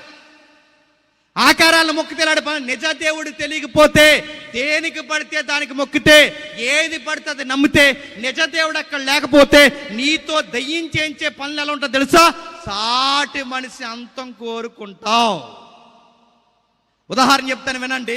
రాజకీయ పార్టీలు, కొన్ని పార్టీలు పేర్లు అడగండి, రాజకీయ పార్టీలు కొన్ని పార్టీలు గెలవాలని యవనస్తుల్ని బలివ్వడానికి కూడా వెనకాడని రాజకీయ పార్టీలు ఉన్నాయంటే మీరు నమ్మగలరా? హైదరాబాద్ మూసీ నదిలో వయసు వచ్చిన పిల్లల్ని లంకి బిందులు దొరుకుతాయని చంపేశారంటే ఆ వార్తను నమ్మగలరా? నిన్నగాక మొన్న లక్నో, నిన్నగాక మొన్న మన ప్రధానమంత్రి గారి ప్రాంతం, నిన్నగాక మొన్న ఒక వయసులో ఉన్న ఆడపిల్లను చంపి 12 మేకులు అరికాలకేశారు. నమ్మగలరా? ఇప్పటి వరకు ఎందుకు, ఇప్పటికే ఈ రోజుకి ఇక్కడి నుంచి ఒక 100 కిలోమీటర్ల లోపలికి వెళ్తే మన ఏజెన్సీకి సువార్తలకు వెళ్తారు. ఇప్పటికే లోపలికి వెళితే దేవతలకి మనుషుల్ని బలేస్తున్నారంటే నమ్మగలరా? నిజ దేవుడు తెలియకపోతే మనుషుడు ఏం చేస్తాడంటే సాటి మనిషే చెప్పండి బలేస్తాడు దేవుడి పేరు మీద. ఉదాహరణ చెప్తాను వినండి. దేశంలో 2వ మహిళకు ఉరిశిక్ష అమలు చేసింది మొన్న కేరళ కోర్టు అనుకుంటా.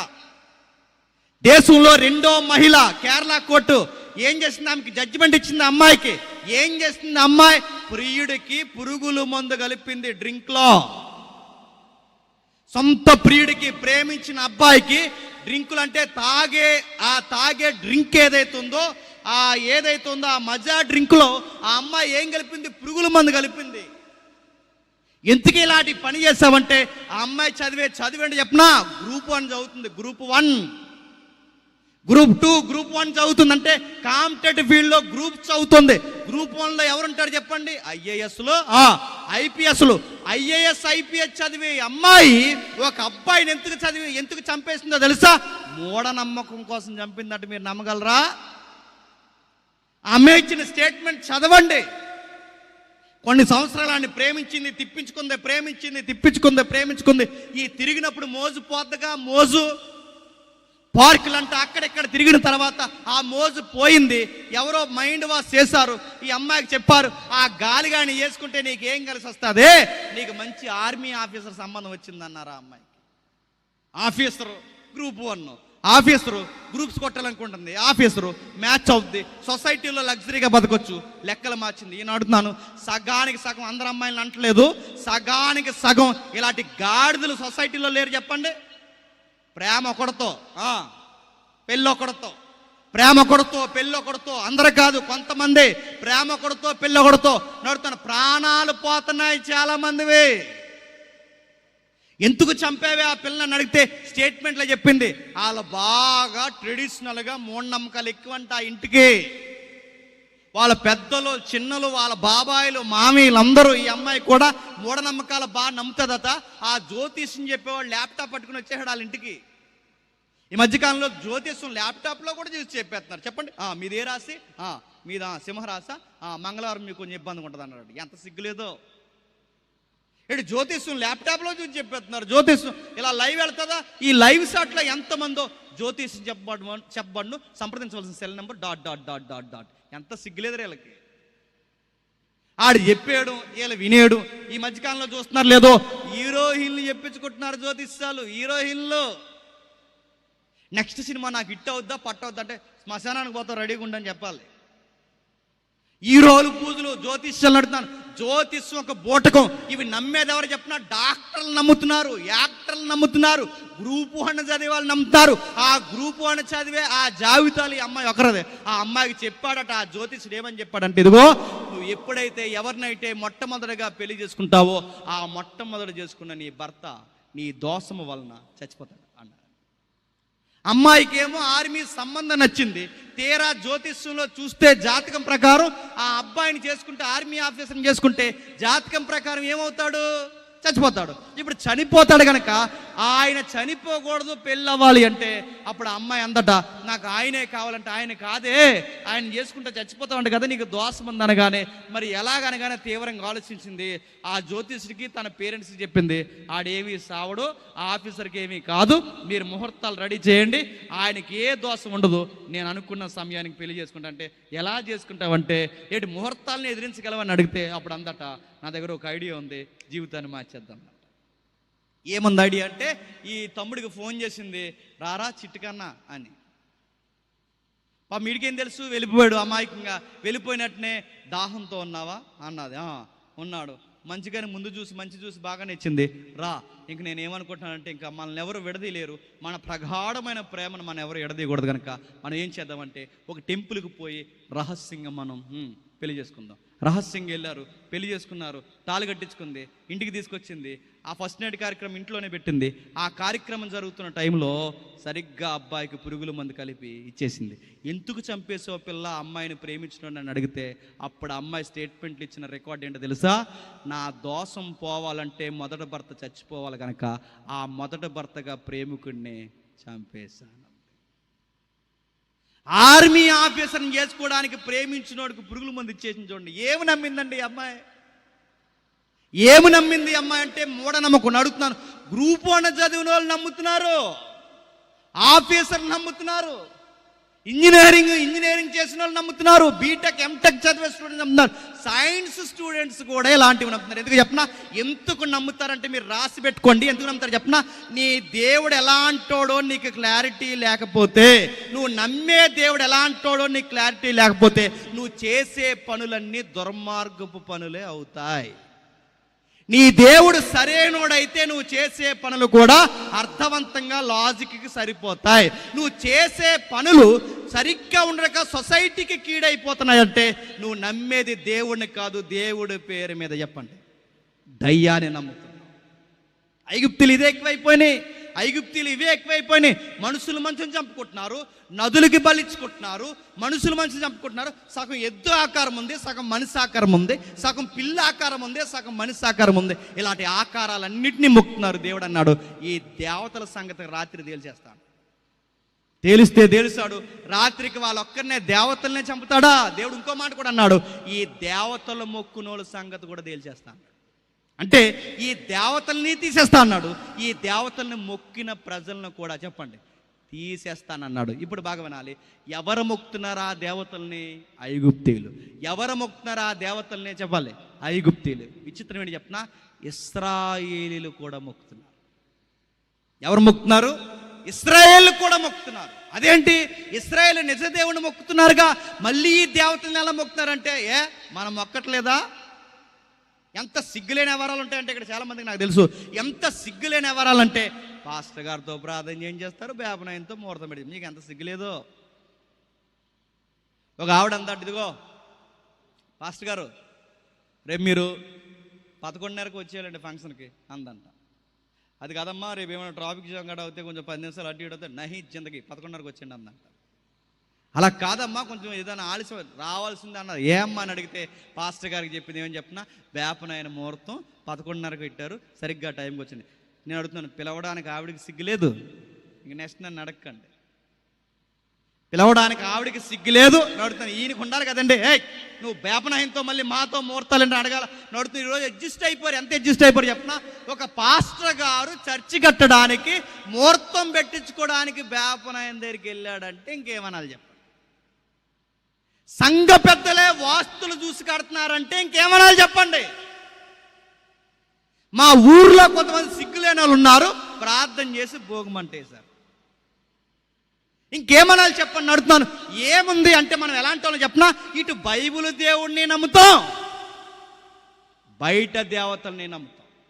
ఇటు బైబిల్ దేవుడిని నమ్ముతాం, బయట దేవుడిని నమ్ముతాం. ఇటు దేవుడిని నమ్ముతాం, బయట మూఢనమ్మకాలు నమ్ముతాం. ఇశ్రాయేల్ ఎంతకన్నా ఘోరం అయిపోయారు. యెహోవాని నమ్ముతున్నారు, ఐగుప్తీ దేవతను నమ్ముతున్నారు. దేవుడు నిర్ణయించుకున్నాడు, ఈ రాత్రికి ఐగుప్తీలనే కాదు తీసేయాలనుకుంటున్నది, ఈ రాత్రికి దేవతలనే కాదు నేను తీసేయాలనుకుంటున్నది, ఈ రాత్రికి ఇశ్రాయేలు తొలి సంతానాన్ని కూడా చెప్పండి తీసేస్తా అన్నాడు. ఎందుకు? వీళ్ళు అదే పనులు చేస్తున్నారు, ఎక్కడుంది ఒక్కసారి యెహెజ్కేలు గ్రంథం చూడండి. మళ్ళీ వద్దాం ఇక్కడికి. యెహెజ్కేలు గ్రంథం త్వరగా ముగించేద్దాం. యెహెజ్కేలు గ్రంథం 20వ అధ్యాయం, యెహెజ్కేలు గ్రంథం 20వ అధ్యాయం మొదటి వచనం చూడండి. 7వ సంవత్సరమున 5వ నెల 10వ దినమున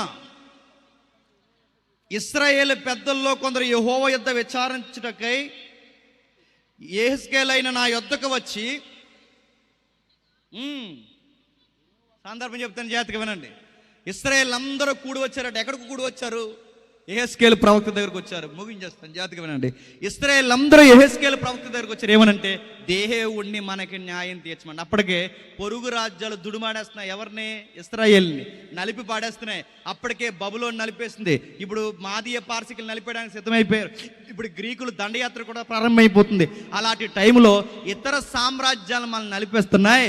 సరైన గూడు నీడ మనకు ఉండడం లేదు.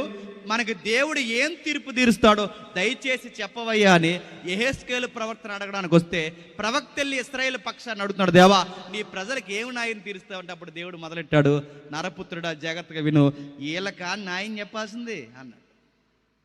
ఈ ఇశ్రాయేలు ప్రజలక న్యాయం చెప్పమన్నది. వీళ్ళు ఎంత వంకరోళ్ళు అంటే, వీళ్ళు నన్ను మొక్కుతారు, బయటికి వెళ్ళి దేవతల్ని మొక్కుతారు. వీళ్ళు నన్ను నమ్ముతారు, వీళ్ళు బయటికి పోయి ముహూర్తాలు పెట్టించుకుంటారు. వీళ్ళు నన్ను ఆరాధిస్తారు, బయట సిగ్గులేని ఒక సామెత చెప్తారు. ఏమని తెలుసా? దేవుడికి పెట్టేది దేవుడికి పెట్టాలి. చెప్పండి, దేవుడికి పెట్టేది దేవుడికి పెట్టాలి. దెయ్యానికి పెట్టి నీ పెండం పెడతాడు, రాసి పెట్టుకొని నీ పెండం పెడతాడు దెయ్యానికి.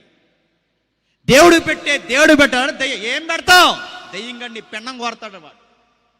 వాటికి మొక్కి అలాంటి ఆచరించిన వాడు దేవుడు చెబుతున్నాడు, నీ సంగతి తెలుస్తాను నరపుత్రుడా, నువ్వు ఇశ్రాయేలు పెద్దలతో ఇట్లనము, ప్రభువుకు యెహోవా సెలవిచ్చినదేమనగా, నా యొద్ద విచారించుటక మీరు వచ్చుచున్నారే, నా మీద ఒట్టేసి చెబుతున్నా, నా వలన ఏ ఆలోచన మీకు దొరకదు, ఇది ప్రభువుకు యెహోవా వాక్కు.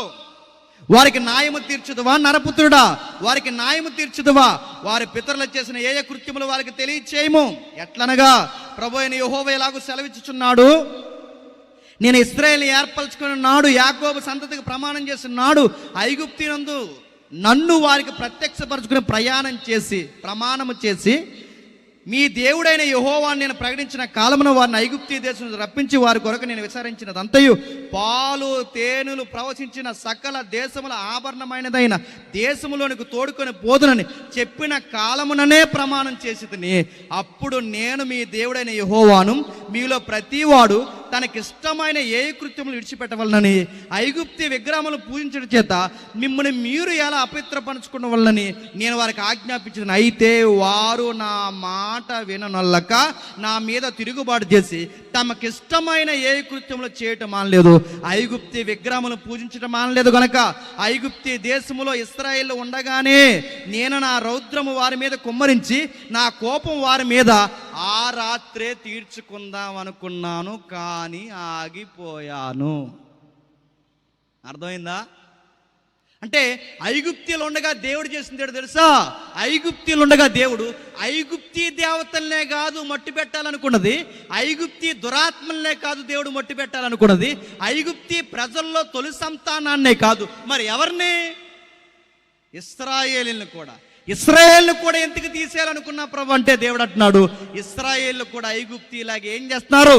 పసి పిల్లలను కూడా బలివ్వడానికి వెనకాడడం లేదు. ఏ కృత్యములు అంటే చరిత్ర చదవండి. ఏ కృత్యం అంటే నీచమైన పనులు చేస్తున్నారు. నీచమైన పనులు అంటే కొన్ని చెప్పుకోలేము, అలాంటి పనులు చేస్తున్నారు. కొన్నిసార్లు చూడండి, కొన్ని పిచ్చి పనులు చేస్తుంటారు. ఆ పిచ్చి పనులు చూస్తుంటే నవ్వాలి ఆడాలి అర్థమవుదు. మరి ఏంట్రా దేవుడి గురి మీద ఏంట్రా ఈ బొమ్మలేట్రా, ఇలాంటి బూతు బొమ్మలేట్రా అని అడిగితే మా ఫ్రెండ్ ఒకడు అన్నాడు, అంటే జనాలకు అవేర్నెస్ వస్తుంది అంటారండి. దేంట్లో జనాలకి అవేర్నెస్ అంటే వాడికి నాలెడ్జ్ వస్తుందని అలా కట్టారు అని అడుగుతున్నారు. కొన్ని విషయాలు చెప్పాల్సిన అవసరం లేదు, ప్రజలకి సహజంగా అవి తెలుస్తాయి. అది నేచర్. అది దేవుడి పేరు మీద నడుతున్నాను. దేవుడి పేరు మీద బూతు బొమ్మలు లేవు, దేవుడి పేరు మీద బూతు డ్యాన్సులు లేవు, దేవుడి పేరు మీద ఇవే ఏ కృత్యములు అంటే ఇక చెప్పుకోలేనివి బలులు, హేయమైన పనులు, ఇక నీచమైన పనులని చేస్తున్నారు. ఇది ఎవరు చేస్తారు తెలుసా? ఇశ్రాయేలు కూడా చేస్తారు.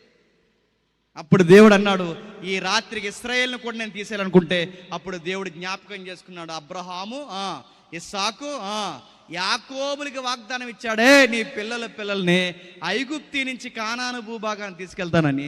ఆ మాట జ్ఞాపకం చేసుకున్న దేవుడు మళ్ళీ తన నిర్ణయాన్ని వెనక్కి తీసుకుని ఏమన్నాడంటే, ఈ రాత్రికి ఇశ్రాయేలు కుటుంబాలు బతికి బట్ట కట్టగట్టాలి అంటే ప్రతి ఒక్కడు ఒక గొర్రె పిల్లను తెచ్చుకోవాలి, దాని రక్తాన్ని నిలువు కమ్ముల మీద మూసుకోవాలి.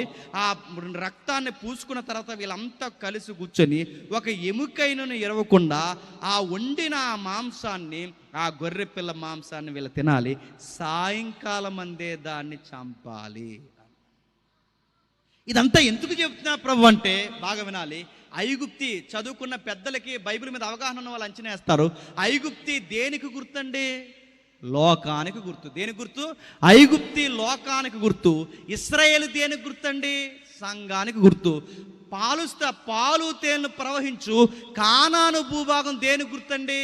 పరలోకానికి గుర్తు. అంటే కానాను ఏమో పరలోకానికి గుర్తు, ఐగుప్తి లోకానికి గుర్తు, ఇశ్రాయేలు సంఘానికి గుర్తు. అంటే ఇప్పుడు ఐగుప్తిలో సంఘం ఉంది, లోకంలో సంఘం ఉంది, పరలోకం కానాను దూరంగా ఉంది. ఇప్పుడు బాగా వినండి, ఈ కానాను ప్రయాణానికి పోతున్న ఇశ్రాయేలుని లోకంతో సంఘము కలిసిపోయిందంట. అలా ఎలా కలిసిపోద్దంటే ఈరోజు ఎలా కలిసిపోయిందో ఆ రోజు అలాగే కలిసిపోయింది. ఈరోజు లోకంతో సంఘం కలిసిపోవట్లేదా చెప్పండి?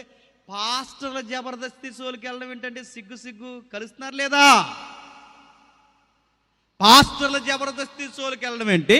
పాస్టర్ గారట మీలో ఎవడు కోటీశ్వరుడంటే సి అంటాడని, మీలో ఎవరు బైబిల్ జ్ఞాని అన్నాడంట. లోకంతో సంఘం కలుస్తుంది. మీరు చూడండి, ఇంకా విచిత్రం మీరు చూడండి. రాజమండ్రిలో అన్న అంటే నాకు గౌరవమే, అయినా నేను చెప్తున్నాను మార్చుకుంటారేమని. ఆ రాజమండ్రిలో ఉన్న ఆ అన్న ఎవరైతే ఉన్నారో ఆ దైవజనులు, ఆయన విచిత్రమైన ప్రోగ్రాం పెట్టాడు. ఆ ప్రోగ్రాం ఏంటో చెప్పనా? Sing for Jesus. దేవుని కొరకు అంటే జీసస్ కొరకు పాడాలి. ఎలా పాడాలి? సరే పాడండి, దేవుని కొరకు పాడొద్దు అంటలేదు. కానీ ఈ ప్రోగ్రామ్ డిజైన్ అంతా చూస్తుంటే ఏదో గుర్తొస్తుంది. అది ఏసో డీసో. ఆ షోలో జడ్జిలు కూర్చుంటారు. ఆ షోలో జడ్జిలు కూర్చుంటే ఐడియాసో లాసో ఈసో ఏ ఉంటాయి కదండి. ఆ షోలో జడ్జిలు కూర్చుంటారు. ఆ జడ్జిలు కూర్చుంటే ఈ సింగర్స్, లోక్ సంబంధించిన సింగర్స్ పాడితే వాళ్ళు అన్నారట, నువ్వు సా అలా ఎత్తకూడదు, సా అనాలన్నారట. గాను కొంచెం గా దీర్ఘం ఇవ్వాలన్నారట. ఇప్పుడు సేమ్ ఫీలింగ్ అండి. ఇలా జడ్జిల్లా కూర్చోడు, ఆ కూర్చుంటే ఈ క్రైస్తవ సింగర్లు పాడుతుంటే నీ గానం ఎలా ఉందంటే అలా ఉంది అన్నారంట. ఇదిగో నువ్వు కూడా ఏం చేయాలంటే గాని ఇలా పలకాలి, సాని ఇలా నడుతున్నాను. ఇది ఎక్కడో కాపీ కొట్టినది. మళ్ళీ అడ్వర్టైజ్మెంట్ కూడా సేమ్ అండి. నేను చెప్తున్నాను, మీరేదో అనుకుంటున్నారేమో కానీ లోకాన్ని చూసి సంఘం వాతలేసుకుంటుంది. ఇలాగే కలిసారు ఐగుప్తిలో ఇశ్రాయేలు ఇలాగే కలిసారు. తొక్కి నారదీస్తున్నాడు రాత్రికి రాత్రే, తీసి పడేస్తాడు రాత్రికి రాత్రే, నలిపేస్తాడు రాత్రికి రాత్రే, దులిమాడేస్తాడు రాత్రికి రాత్రే. మీరు మళ్ళీ బతికి బట్ట కట్టాలంటే ఐగుప్తి లోకంతో కలిసారుగా, ఆ లోకం నుంచి మీరు వేరవ్వాలి అంటే రక్తం వెనకాలకు రండి అని చెప్పి, గొర్రెపిల్ల రక్తం వెనకాలకు రండి అంటే ఐగుప్తి లోకానికి గుర్తు, ఇశ్రాయేలు సంఘానికి గుర్తు, కానాను పరలోకానికి గుర్తయితే ఇప్పుడు మునుపు జరిగిందే చెప్పండి మళ్ళీ జరగబోతుంది. మునిపేం జరిగింది? ఐగుప్తి మీదకి దేవుడు వచ్చాడు. ఇప్పుడు బాగా వినండి, ఐగుప్తి అంటే లోకం, మళ్ళీ అదే జరగబోతుంది. ఈ లోకమంతా ఐగుప్తి అయితే నేడు రేపు దేవుడు ఈ లోకం మీదకి రాబోతున్నాడు. నేడు రేపు ఈ లోకం మీదకి దేవుడు రాబోతున్నాడు. ఐగుప్తి మీదకి రావడానికి ప్రధాన కారణం దేవతల సంగతి చూడ్డానికి మళ్ళీ దేవుడు లోకం మీదకి వస్తున్నాడంటే మళ్ళీ దేవుడు ఈ లోకానికి పట్టిన దురాత్మల సంగతి తేల్చడానికి రాబోతున్నాడు. ఎక్కడుంది ఆ వచనం? ఎబెసీయులకు రాసిన పత్రిక చూడండి. ఎబెసీయులకు రాసిన పత్రిక ముగిద్దాం, ఒట్టేది చెప్తున్నాను, ముగిద్దాం, మీ మీద ఒట్టు. ఎబెసీయులకు రాసిన పత్రిక 2వ అధ్యాయం, ఎబెసీయులకు రాసిన పత్రిక 2వ అధ్యాయం మొదటి వచనం చూడండి. ఎబెసీయులకు రాసిన పత్రిక 2వ అధ్యాయం మొదటి వచనం నుండి, మీ అపరాధముల చేతను పాపముల చేతను మీరు చచ్చిన వారై ఉండగా ఆయన మిమ్మల్ని క్రీస్తుతో కూడా బ్రతికించెను.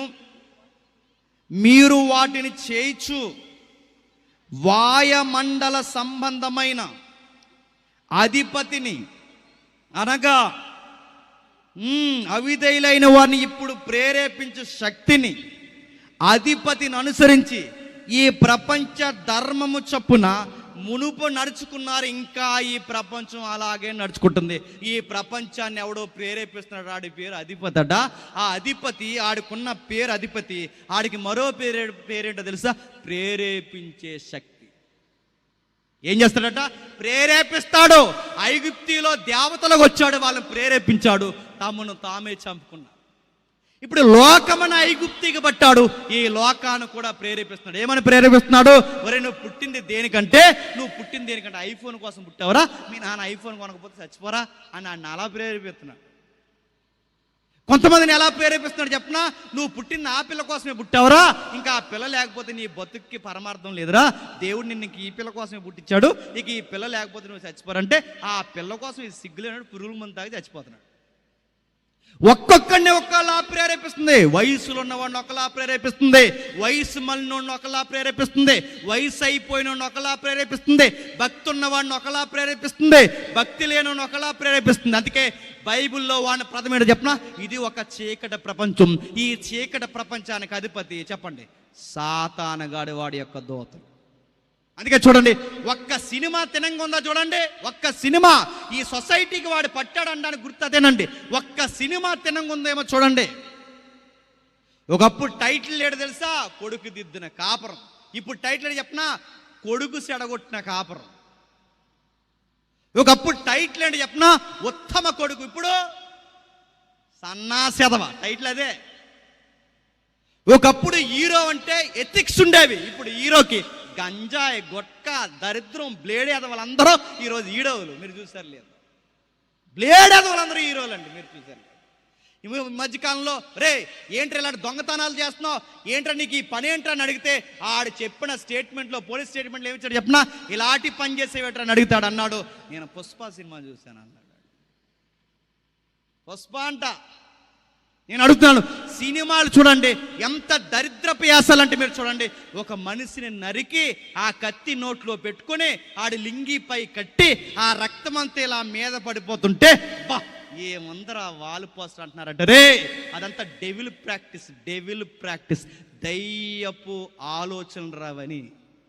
అవన్నీ దయ్యపు ఆలోచనలవే. ఒక మనిషిని చంపితే హీరో అంటున్నావేంటి? ఒక రక్తం ఒలిగితే హీరో అంటున్నావేంటి? ఒకడు ఇలా తలకాయ నరికి ఆ తలకాయ ఇలా పట్టుకుంటే అది వాల్ పోస్టరు, ఆ తలకాయ కింద మన ఎదవలందరూ ఫోటోలు వేసుకోవడం లేరు. మన ఊర్లో చెప్తున్నాను, ఇంకో విషయం చెప్తున్నాను, మీరు ఏమనుకుంటా అనుకోండి. ప్రత్యేకించి తాగుళ్ళలో, బలహీనతలో, దరిద్రపు పనుల్లో ఎక్కువ చెడిపోయేది ఎవరో చెప్పినా? మన బడుగు బలహీన వర్గాల్లో ఉన్న కుర్రోళ్ళే పాడైపోతున్నారు. తాగుళ్ళు తాగేది మన బడుగు బలహీన వర్గాల్లో ఉన్న వాళ్ళే. చదువులు అంతంత మాత్రంగా చదివి దేనికి పనికి రాకుండా చివరికి నేరాలకు అలవాటు పడుతున్న ఎక్కువ మంది మన పిల్లలు ఉన్నారు. మన తెగలలో రాజ్యాంగాలు రాసిన వాళ్ళు పుట్టారు, మన తెగల్లో దేశాన్ని శాసించిన వాళ్ళు పుట్టారు, మన తెగల్లో ప్రధానమంత్రి హోదాకి వెళ్ళిన వాళ్ళు పుట్టారు. ఈరోజు మన తెగల్లో దరిద్రులు పుడతారు. మీరు చూడండి ఎందుకు పుడుతున్నారు? మన అయ్యలకు బుద్ధి లేదు. ఎందుకు చెప్పినా? అయ్యే కాయెట్టుకుని తిరుగుతున్నాడు. అయ్యి కాయెట్టుకుని వచ్చాడట, కొడుకు గ్లాస్ అట్టుకుని వచ్చాడట, వీళ్ళిద్దరూ కలిసి కూర్చుంటే వాళ్ళ అమ్మ సిగ్గు లేకుండా ఆమ్లెట్ వేసుకుని వచ్చిందంట. దెయ్యం రే, మీ కుటుంబం అంతా దెయ్యాల కుటుంబం. మీ కుటుంబం పని లేదు, పాట లేదు నడుతాను. ఎలా తయారయ్యారో చూడండి. ఎక్కడికక్కడే దయ్యం దయ్యం దయ్యం. మీరు టీవీ ప్రోగ్రాం చూడండి, డబల్ మీనింగ్ డైలాగులన్నీ. ఆడి కాపర మీద ఈడి చోకులేయడం, ఈడి కాపర మీద ఆడి చోకులేయడం, ఆడి భార్యని ఈడి తీసుకెళ్ళడం, ఈడి భార్యని ఆడి తీసుకెళ్ళడం, డబల్ మీనింగ్. అలాంటి చెత్త సోలు జబర్దస్తి చెత్త అని మీరంతా కూర్చొని మీ పిల్లలతో కంచాల్లో అన్నం పెట్టుకొని సోఫా సెట్లో కూర్చొని ఇలాంటివన్నీ మీ పిల్లలకు చూపిస్తే వాళ్ళు మంచి నేర్చుకుంటారు అనుకుంటున్నారా? చెత్త నేర్చుకుంటారు. మళ్ళీ చెప్తున్నా, ఏం చూస్తున్నారు మీ పిల్లలు? ఏమంటున్నారు చెప్పండి, ఏమంటున్నారు? ఆ మాట్లాడే వాళ్ళందరూ, ఆ సోలో ఉన్న వాళ్ళందరూ ఎన్ని డబల్ మీనింగ్లు అండి, ఎన్ని డబల్ మీనింగ్. పురుషలింగం మీద డబల్ మీనింగ్, స్త్రీలింగం మీద డబల్ మీనింగ్, ఆడ మగాల కాని వాళ్ళ మీద డబల్ మీనింగ్ డైలాగులు ఎత్తే అదొక స్కిట్. ఆ స్కిట్ మీరు చూడడం, మీరు కంచాలను అన్నం పెట్టుకుని చూస్తున్నారు. దయ్యాల పిల్లలు అయిపోతారు మీ పిల్లలు. మళ్ళీ చెప్తున్నా, టీవీలకు పట్టాడు, నెట్వర్క్ పట్టాడు, రాజకీయానికి పట్టాడు, వాడు ఈ ప్రపంచాన్ని ఆవాహించాడు. అందుకే చూడండి, ఎక్కడా నైతికత లేదు, ఎక్కడ నైతికత లేదు. నేను అడుగుతున్న రాజకీయ పార్టీలు ఏవైనా, నాకు ఏ పార్టీ సంబంధం లేదు. ఇలాంటి దరిద్రులు ఆ టీవీ షోల్లో ఉండే ఇలాంటి దరిద్రులు సమాజానికి డబల్ మీనింగ్ డైలాగ్ వేసినోడికి ఆడికి రెవెన్యూ పెరిగిందట, ఆడికి ఫాలోయింగ్ ఉందట. ఆ ఫాలోయింగ్ ఉన్నవాడికి సిగ్గు లేకుండా ఈ పార్టీలు పదవులు ఇచ్చారు. ఆడికి పదవి ఏంటండి పనికి మనోడికి, వాళ్ళకి పదవులు ఏంటని నడుతున్నాను. ఆడికి పదవులు ఇచ్చారట. ఆ నట పలానా శాఖకి మంత్రిగా, నీ బొందెట్టండి మంత్రిగా. నేను అవుతాను దేనికి డబల్ మీనింగ్ చెప్పాడు. సొసైటీకి ఏం చెప్తాడు వాడు? అడిగే వాళ్ళు ఉన్నారా? అడిగే వాళ్ళు ఉన్నారు. మీరు కూడా ఓట్లు ఎలాంటి వాళ్ళకి వేస్తారు చెప్పినా, మమ్మల్ని పీక్కు తినరా అన్న వాళ్ళకి వేస్తారు మీరు ఓట్లు. మంచి నడుతున్నాను, మంచిది. ఎక్కడ చూడండి టీవీ సెక్టార్ పాడైంది, యూట్యూబ్ సెక్టార్ పాడైంది. ఎక్కడికక్కడే చూడండి విద్యా వ్యవస్థలో ఎక్కడ మీరు చూడండి విద్యను పక్కకు దోసి ఈరోజు చిల్లర పనులు చేసే నేను అడుగుతాను. సైన్స్ న్యాచురల్స్ కూడా ఈరోజు స్టూడెంట్స్ పెరిగిపోతున్నారు. ఎక్కడ చూడండి దీన్నంతా ఏమన్నా అదే అంటున్నాడు ఎఫ్సి పత్రికలో. ఈ లోకాన్ని ప్రేరేపించే శక్తి ఎవడికి వాడికే ఫిలాసఫీ చెప్పింది, ఎవడికి వాడికే ప్రేరేపించింది. ఈ ప్రపంచం అలా మబ్బి పట్టింది. ఈ మాట అంటున్నాను, ఏమనుకోకండి, తప్పుగా అనుకోకండి. ఎంత డబల్ మీనింగ్ డైలాగులు అంటే, తల్లి తండ్రి గదిలో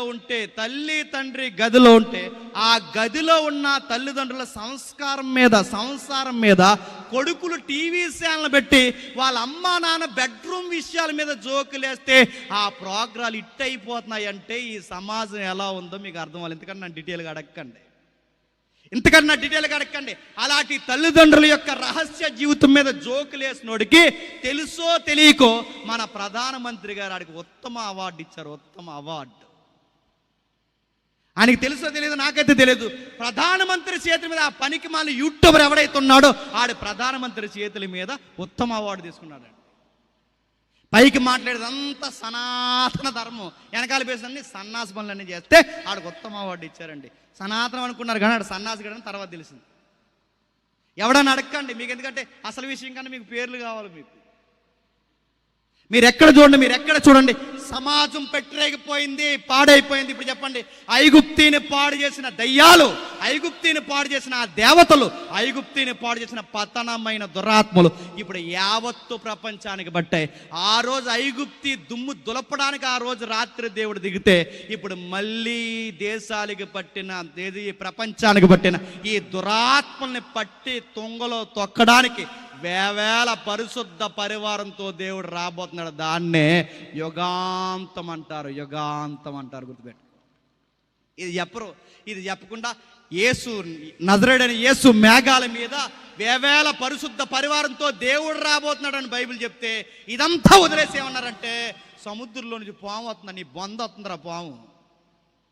సముద్రంలోంచి పాము వచ్చింది, సముద్రంలోంచి చేప వచ్చింది, సముద్రంలోంచి తాబేలు కాదు. నువ్వు చూడాల్సిన సముద్రమే కాదు, సముద్రాలు పంచభూతాలు మిక్కటమైన యాంత్రముతో లయమైపోవడానికి, లయము చేయడానికి లయకారకుడు రాబోతున్నాడు. ఆయన పేరు నజరేయుడైన యేసుడు. ఎందుకు వచ్చాడు ఐగుప్తి మీదకి ఎందుకు వచ్చాడు?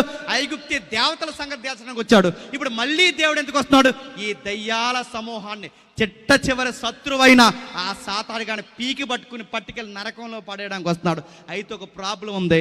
ఐగుప్తి మీదకి వచ్చినప్పుడు ఐగుప్తి దేవతలను మొక్కిన ఐగుప్తి సంతానాన్ని, ఇశ్రాయేల్ని ఎలాగైతే చంపేస్తున్నాడో ఇప్పుడు ఈ దేవతలను తెలుసో తెలియకుండాను ప్రతి ఒక్కరూ ఆడికి మొక్కుతున్నారో లేదో చెప్పండి. మొక్కుతున్నారు. ఇప్పుడు ఈ మొక్కుతున్న ఉగ్రత వాడిని తీస్తున్నప్పుడు వాడిని మొక్కునోల మీద కూడా ఆయన ఖడ్గం పడే ప్రమాదం ఉంది కనుక మళ్ళీ సౌలభ్యం. ఆ రోజు ఐగుప్తీయుల ఆ ప్రమాదంలో పడిపోకుండా వాళ్ళ బతికి బట్టగట్టాలి అంటే వాళ్ళని గొర్రెపిల్ల ఎలాగైతే రక్షించిందో మళ్ళీ అదే గొర్రెపిల్ల మనం తెచ్చుకుంటేనే చెప్పండి రక్షింపడతాం. గొర్రెపిల్ల ఏంటంటే టక్క 4 విషయాలు చెప్పి నేను ముగిస్తాను. చూడండి ఏముందంటే ఇందాక మనం చదువు, ఆ గొర్రెపిల్ల ఎలా ఉండాలట? నిర్దోషమైనది ఉండాలట. ఆ గొర్రెపిల్ల ఎలా ఉండాలట? 14వ రోజు చంపేలట. ఆ 14వ రోజు సాయంకాలం మంది చంపేలట.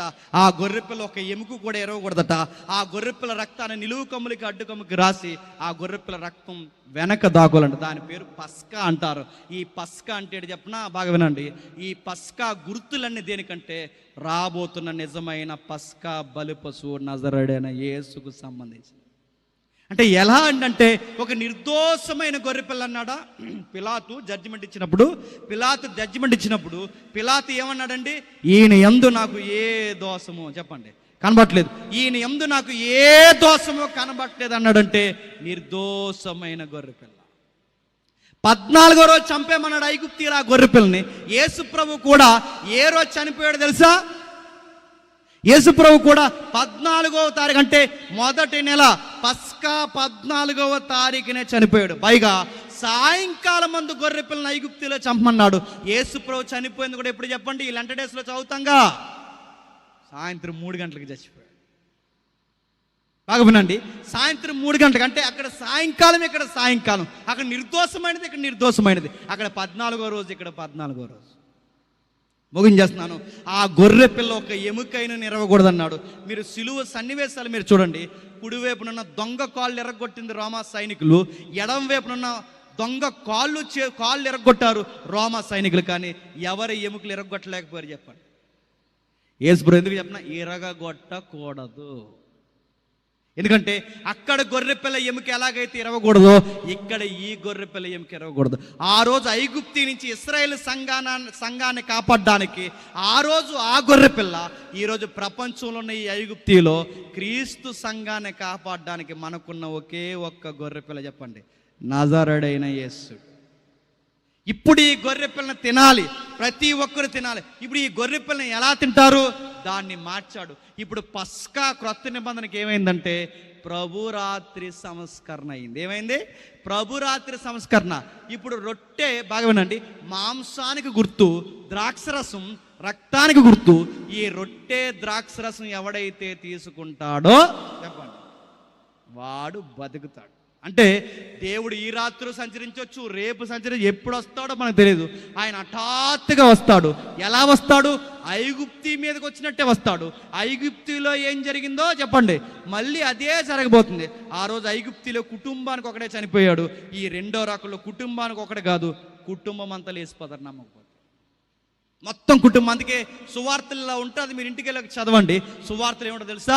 పీనుగుల సంఖ్య పెరిగిపోద్దట, గెద్దలు ఆకాశంలో తిరుగుతాయట. ఇవన్నీ ఎప్పుడైతే జరుగుతాయో రాకడకి అవే సూచనలు గుర్తుపెట్టుకో. చేపలు బయటకు వచ్చే, తాబేలు బయటకు వచ్చింది అనకండి. ఇవి చూస్తే మీకు అర్థమయ్యాలి. చేపలు బయటకు వచ్చే, తాబేలు బయటకు వచ్చింది, లివ్యతాన్, ఈ కథలు చెప్పకండి. బైబిల్ చెప్తుంది గమనించండి. బైబిల్ చెప్తుంది గమనించండి. ఇదిగో దేవుడు మునుపు జరిగిందే చెప్పండి, మళ్ళీ చేయబోతుంది. అంటే ఆ రోజు ఎవరు బతుకుతారని అంటే, ఆ రోజు రక్తం వెనకాల ఎవడైతే దోక్కున్నాడో వాడు బతికాడు. ఈ రోజు రాకడ జరిగితే ఎవరు బతుకుతారు చెప్పనా? ఎవడైతే బాప్టిజం తీసుకొని ప్రభు రాత్రి సంస్కరణలో పాల్గొంటున్నాడో వాడు రెండవ రాకడలో బతుకుతాడు. ఇంకా ధీమా పొద్దుగా ఎవడైతే ఇంకా ఇక్కడ బాప్టిజం లేకుండా ఉన్నారో మీ అందరికీ దీపావళి ఉంది, రెడీగా ఉండండి. నేను బెదిరించడానికి చెప్పట్లేదు, నేను సీరియస్గా చెప్తున్నాను. ఇంకా ఎవరైతే బాప్టిజాలు తీసుకోకుండా ఉన్నారో మీకు అర్థమవుతుందో లేదో, యుగాంతం గోల ఎక్కువైపోయింది ప్రపంచంలో, మీకు అర్థమవుతుందో లేదో, చూస్తుంటే అర్థమవుతుంది. నేడో రేపో జరుగుతుందన్నట్టే ఉంది. నిన్నో మొన్నో న్యూటన్ గారు రాసుకున్న లెటర్ బయటపడింది, మీరు చదివారా లేదో? సర్ ఐజాక్ న్యూటన్ అంటే మాటలు కాదు, ఆయన ప్రత్యేకమైన ఉత్తరం కూడా బయటపడింది. ఆయన ఉత్తరంలో దానియేలు గ్రంథం, ప్రకటన గ్రంథం, ఇదేదైతే మనం చదువుతున్నామో ఈ వచనాలన్నింటినీ కలిపి ఈ ప్రపంచం ఎప్పుడు అంతమైపోతుందో ఒక సంవత్సరం కన్ఫర్మ్ చేసి ఒక ఉత్తరం రాసి పెట్టుకున్నాడు. ఆ ఉత్తరం మన దొరికింది, అందరికీ భయం పట్టుకుంది. ఎందుకంటే ఆయన వేసిన లెక్కలు అంత ఈజీగా చెప్పండి జరగకుండా ఉండో, ఖచ్చితంగా జరుగుతాయి. ఆ సంవత్సరం ఏంటని నన్ను అడగండి, ఎందుకంటే ముందు రోజు తీసుకుంటావు నువ్వు బాప్టిజం. నన్ను అడక్కో, అది జరగచ్చు జరగకపోవచ్చు, కానీ అటు ఇటుగా ఏది జరిగినా నాకు అనిపిస్తుంది ఈ పరిస్థితులు, ఈ విలువలు లేని తనం, ఈ సంసారంలో కూడా విలువలు లేని తనం, భార్యను చంపుకోవడం, భర్తను చంపుకోవడం, వయసు తేడా, అంటే చిన్న పెద్ద, ఈ నరమాంస భక్షకుల్లా తయారైన రక్తపాతం, ఇవన్నీ చూస్తుంటే నాకు అర్థమవుతుంది, నాకు తెలిసి మన తరంలోనే రాకడ జరిగిపోయేలా ఉంది. చూస్తుంటే అర్థమవుతుంది బైబిల్. ఎందుకంటే బైబిల్ ప్రవచనాలను కూర్పు ఉంది. మెజారిటీ ప్రవచనాలు అన్నీ జరిగిపోయాయి. ఇక పెద్దగా నెరవేరవలసిన ప్రవచనాలు ఏమీ లేవు, చాలా తక్కువ సంఖ్యలో ఉన్నాయి. అవి జరుగుతున్నాయో ఇక జరగబోతున్నాయో మనకు తెలియదు. ఈ ప్రవచనాలు కూడా నెరవేరిపోతే ఇక త్వరలోనే యేసు ప్రభు మేఘాల మీద చెప్పండి రాబోతున్నాడు. మిమ్మల్ని భయపెట్టడానికి చెప్పలేదు. ఒక అన్నగా, ఒక తమ్ముడుగా, ఒక సహోదరుడిగా, ఒక దైవజనుడిగా చెప్తున్నాను. బాప్తిజాలు లేకపోతే నేను మళ్ళీ చెప్తున్నాను, సమయం ఇక మించిపోతుంది. నువ్వు ఇలానే నిర్లక్ష్యం చేస్తే నీ సావు నీవే చెప్పండి కోరినెత్తి మీద తెచ్చుకుంటావు. రోజు రోజుకి చూడండి, సమయం ఎలా మించిపోతుందో చూడండి. దినములు చెడ్డవైపోతున్నాయి చూడండి. ఎక్కడ మంచి లేదు చూడండి. అనురాగం లేదు, ప్రేమ లేదు. మీరు చూడండి, ఇవన్నీ దేని గుర్తంటే ఈ ప్రపంచం అంతమవుతుంది. ఈ ప్రపంచం అంతమవుతున్నప్పుడు నేను ఏం చేయాలంటే, ఆ రోజు ఐగుప్తులో వాళ్ళు ఏం చేస్తారో చెప్పండి, మనం అదే చేయాలి. అది తిన్నారు, రక్తాన్ని పూసుకుని వెనకాల నిలబడ్డారు. యేసుప్రభు రక్తం వెనకాలకరా, యేసుప్రభు శరీరం రొట్టెని తీసుకో. ఎప్పుడైతే ఇది పాటిస్తూ ఉంటావో, అది పాటించిన వారు బతికి కానానుకు బయలుదేరారు. ఈరోజు ఇది పాటిస్తే నువ్వు వెళ్ళేది ఇక కానాను కాదు చెప్పండి, పరలోకానికి బయలుదేరు. ఇంత చెప్పిన తర్వాత నాకు అర్థం అవ్వలేదని అంటే, రేపు పొద్దున్నే లేచిన తర్వాత తూర్పు అయిపోయిందో చూడు, నీకే చెప్పేది. ఇంత చెప్పిన తర్వాత నీకు అర్థమవుతుందంటే నిన్నెవ్వడో జీవితంలో ఇంకా మార్చలేదు. ఎందుకంటే ఇంత విపులంగా ముందు జరిగిన చరిత్రే మళ్ళీ జరగబోతుందని బైబిల్ ఇంత ఖచ్చితమైన రుజువులు ఇస్తే, ఇది కూడా నీ చెవికి ఎక్కలేదంటే నీకంత దరిద్రుడు ఇంక ఈ ప్రపంచంలో ఎవడు ఉండడేమో గుర్తుపెట్టు. లేదన్నయ్య నేను పాములు వేసాకే బాప్టిజం తీసుకుంటానని అంటే, అది పాములు ఎగదరు అయ్యా, అది ఉంది కదా లివియథాన్, అది లెగిసాకే నేను బాప్టిజం తీసుకుంటాను. అది లెగదు, అది లెగిస్తుందో తెలీదు. అది మర్మగర్భమైన పోలిక పద్యాలతో రాయబడిన యోబు గ్రంథం 41 అధ్యాయం. అది పట్టుకుని ఏలాడకు. నీకు మళ్ళీ చెప్తాను, నీకు ప్రపంచం యుగాంతం ఎలా వస్తుందంటే సముద్రం వైపు కాదు, బైబిల్ వైపు చూడు. ఏం జరగబోతుందో నీకు అర్థమవుద్ది. ఈ బైబిల్ని బట్టి అంచనా వేస్తే నీ వరుడు సమీపమని ఉన్నాడు. వధువు సంఘము సిద్ధపడుతుంది. బుద్ధి లేని సంఘం చెప్పండి గొడవలెట్టుకుంటూ తిరుగుతుంది. బుద్ధి లేని సంఘం పనికిమాల గొడవలు పెట్టుకుంటూ తిరుగుతుంది. నిజమైన బుద్ధి కలిగిన సంఘం, అయ్యో నా వరుడు వస్తున్నాడని ఇశ్రాయేలు సంఘం ఎలాగైతే సిద్ధపడిందో మీరు కూడా చెప్పండి, అలాగే సిద్ధపడండి. దేవుడు మిమ్మల్ని అందరినీ మేఘాల మీద తీసుకొని పోవునుగాక. Amen, amen, amen. ప్రార్థన చేస్తాం.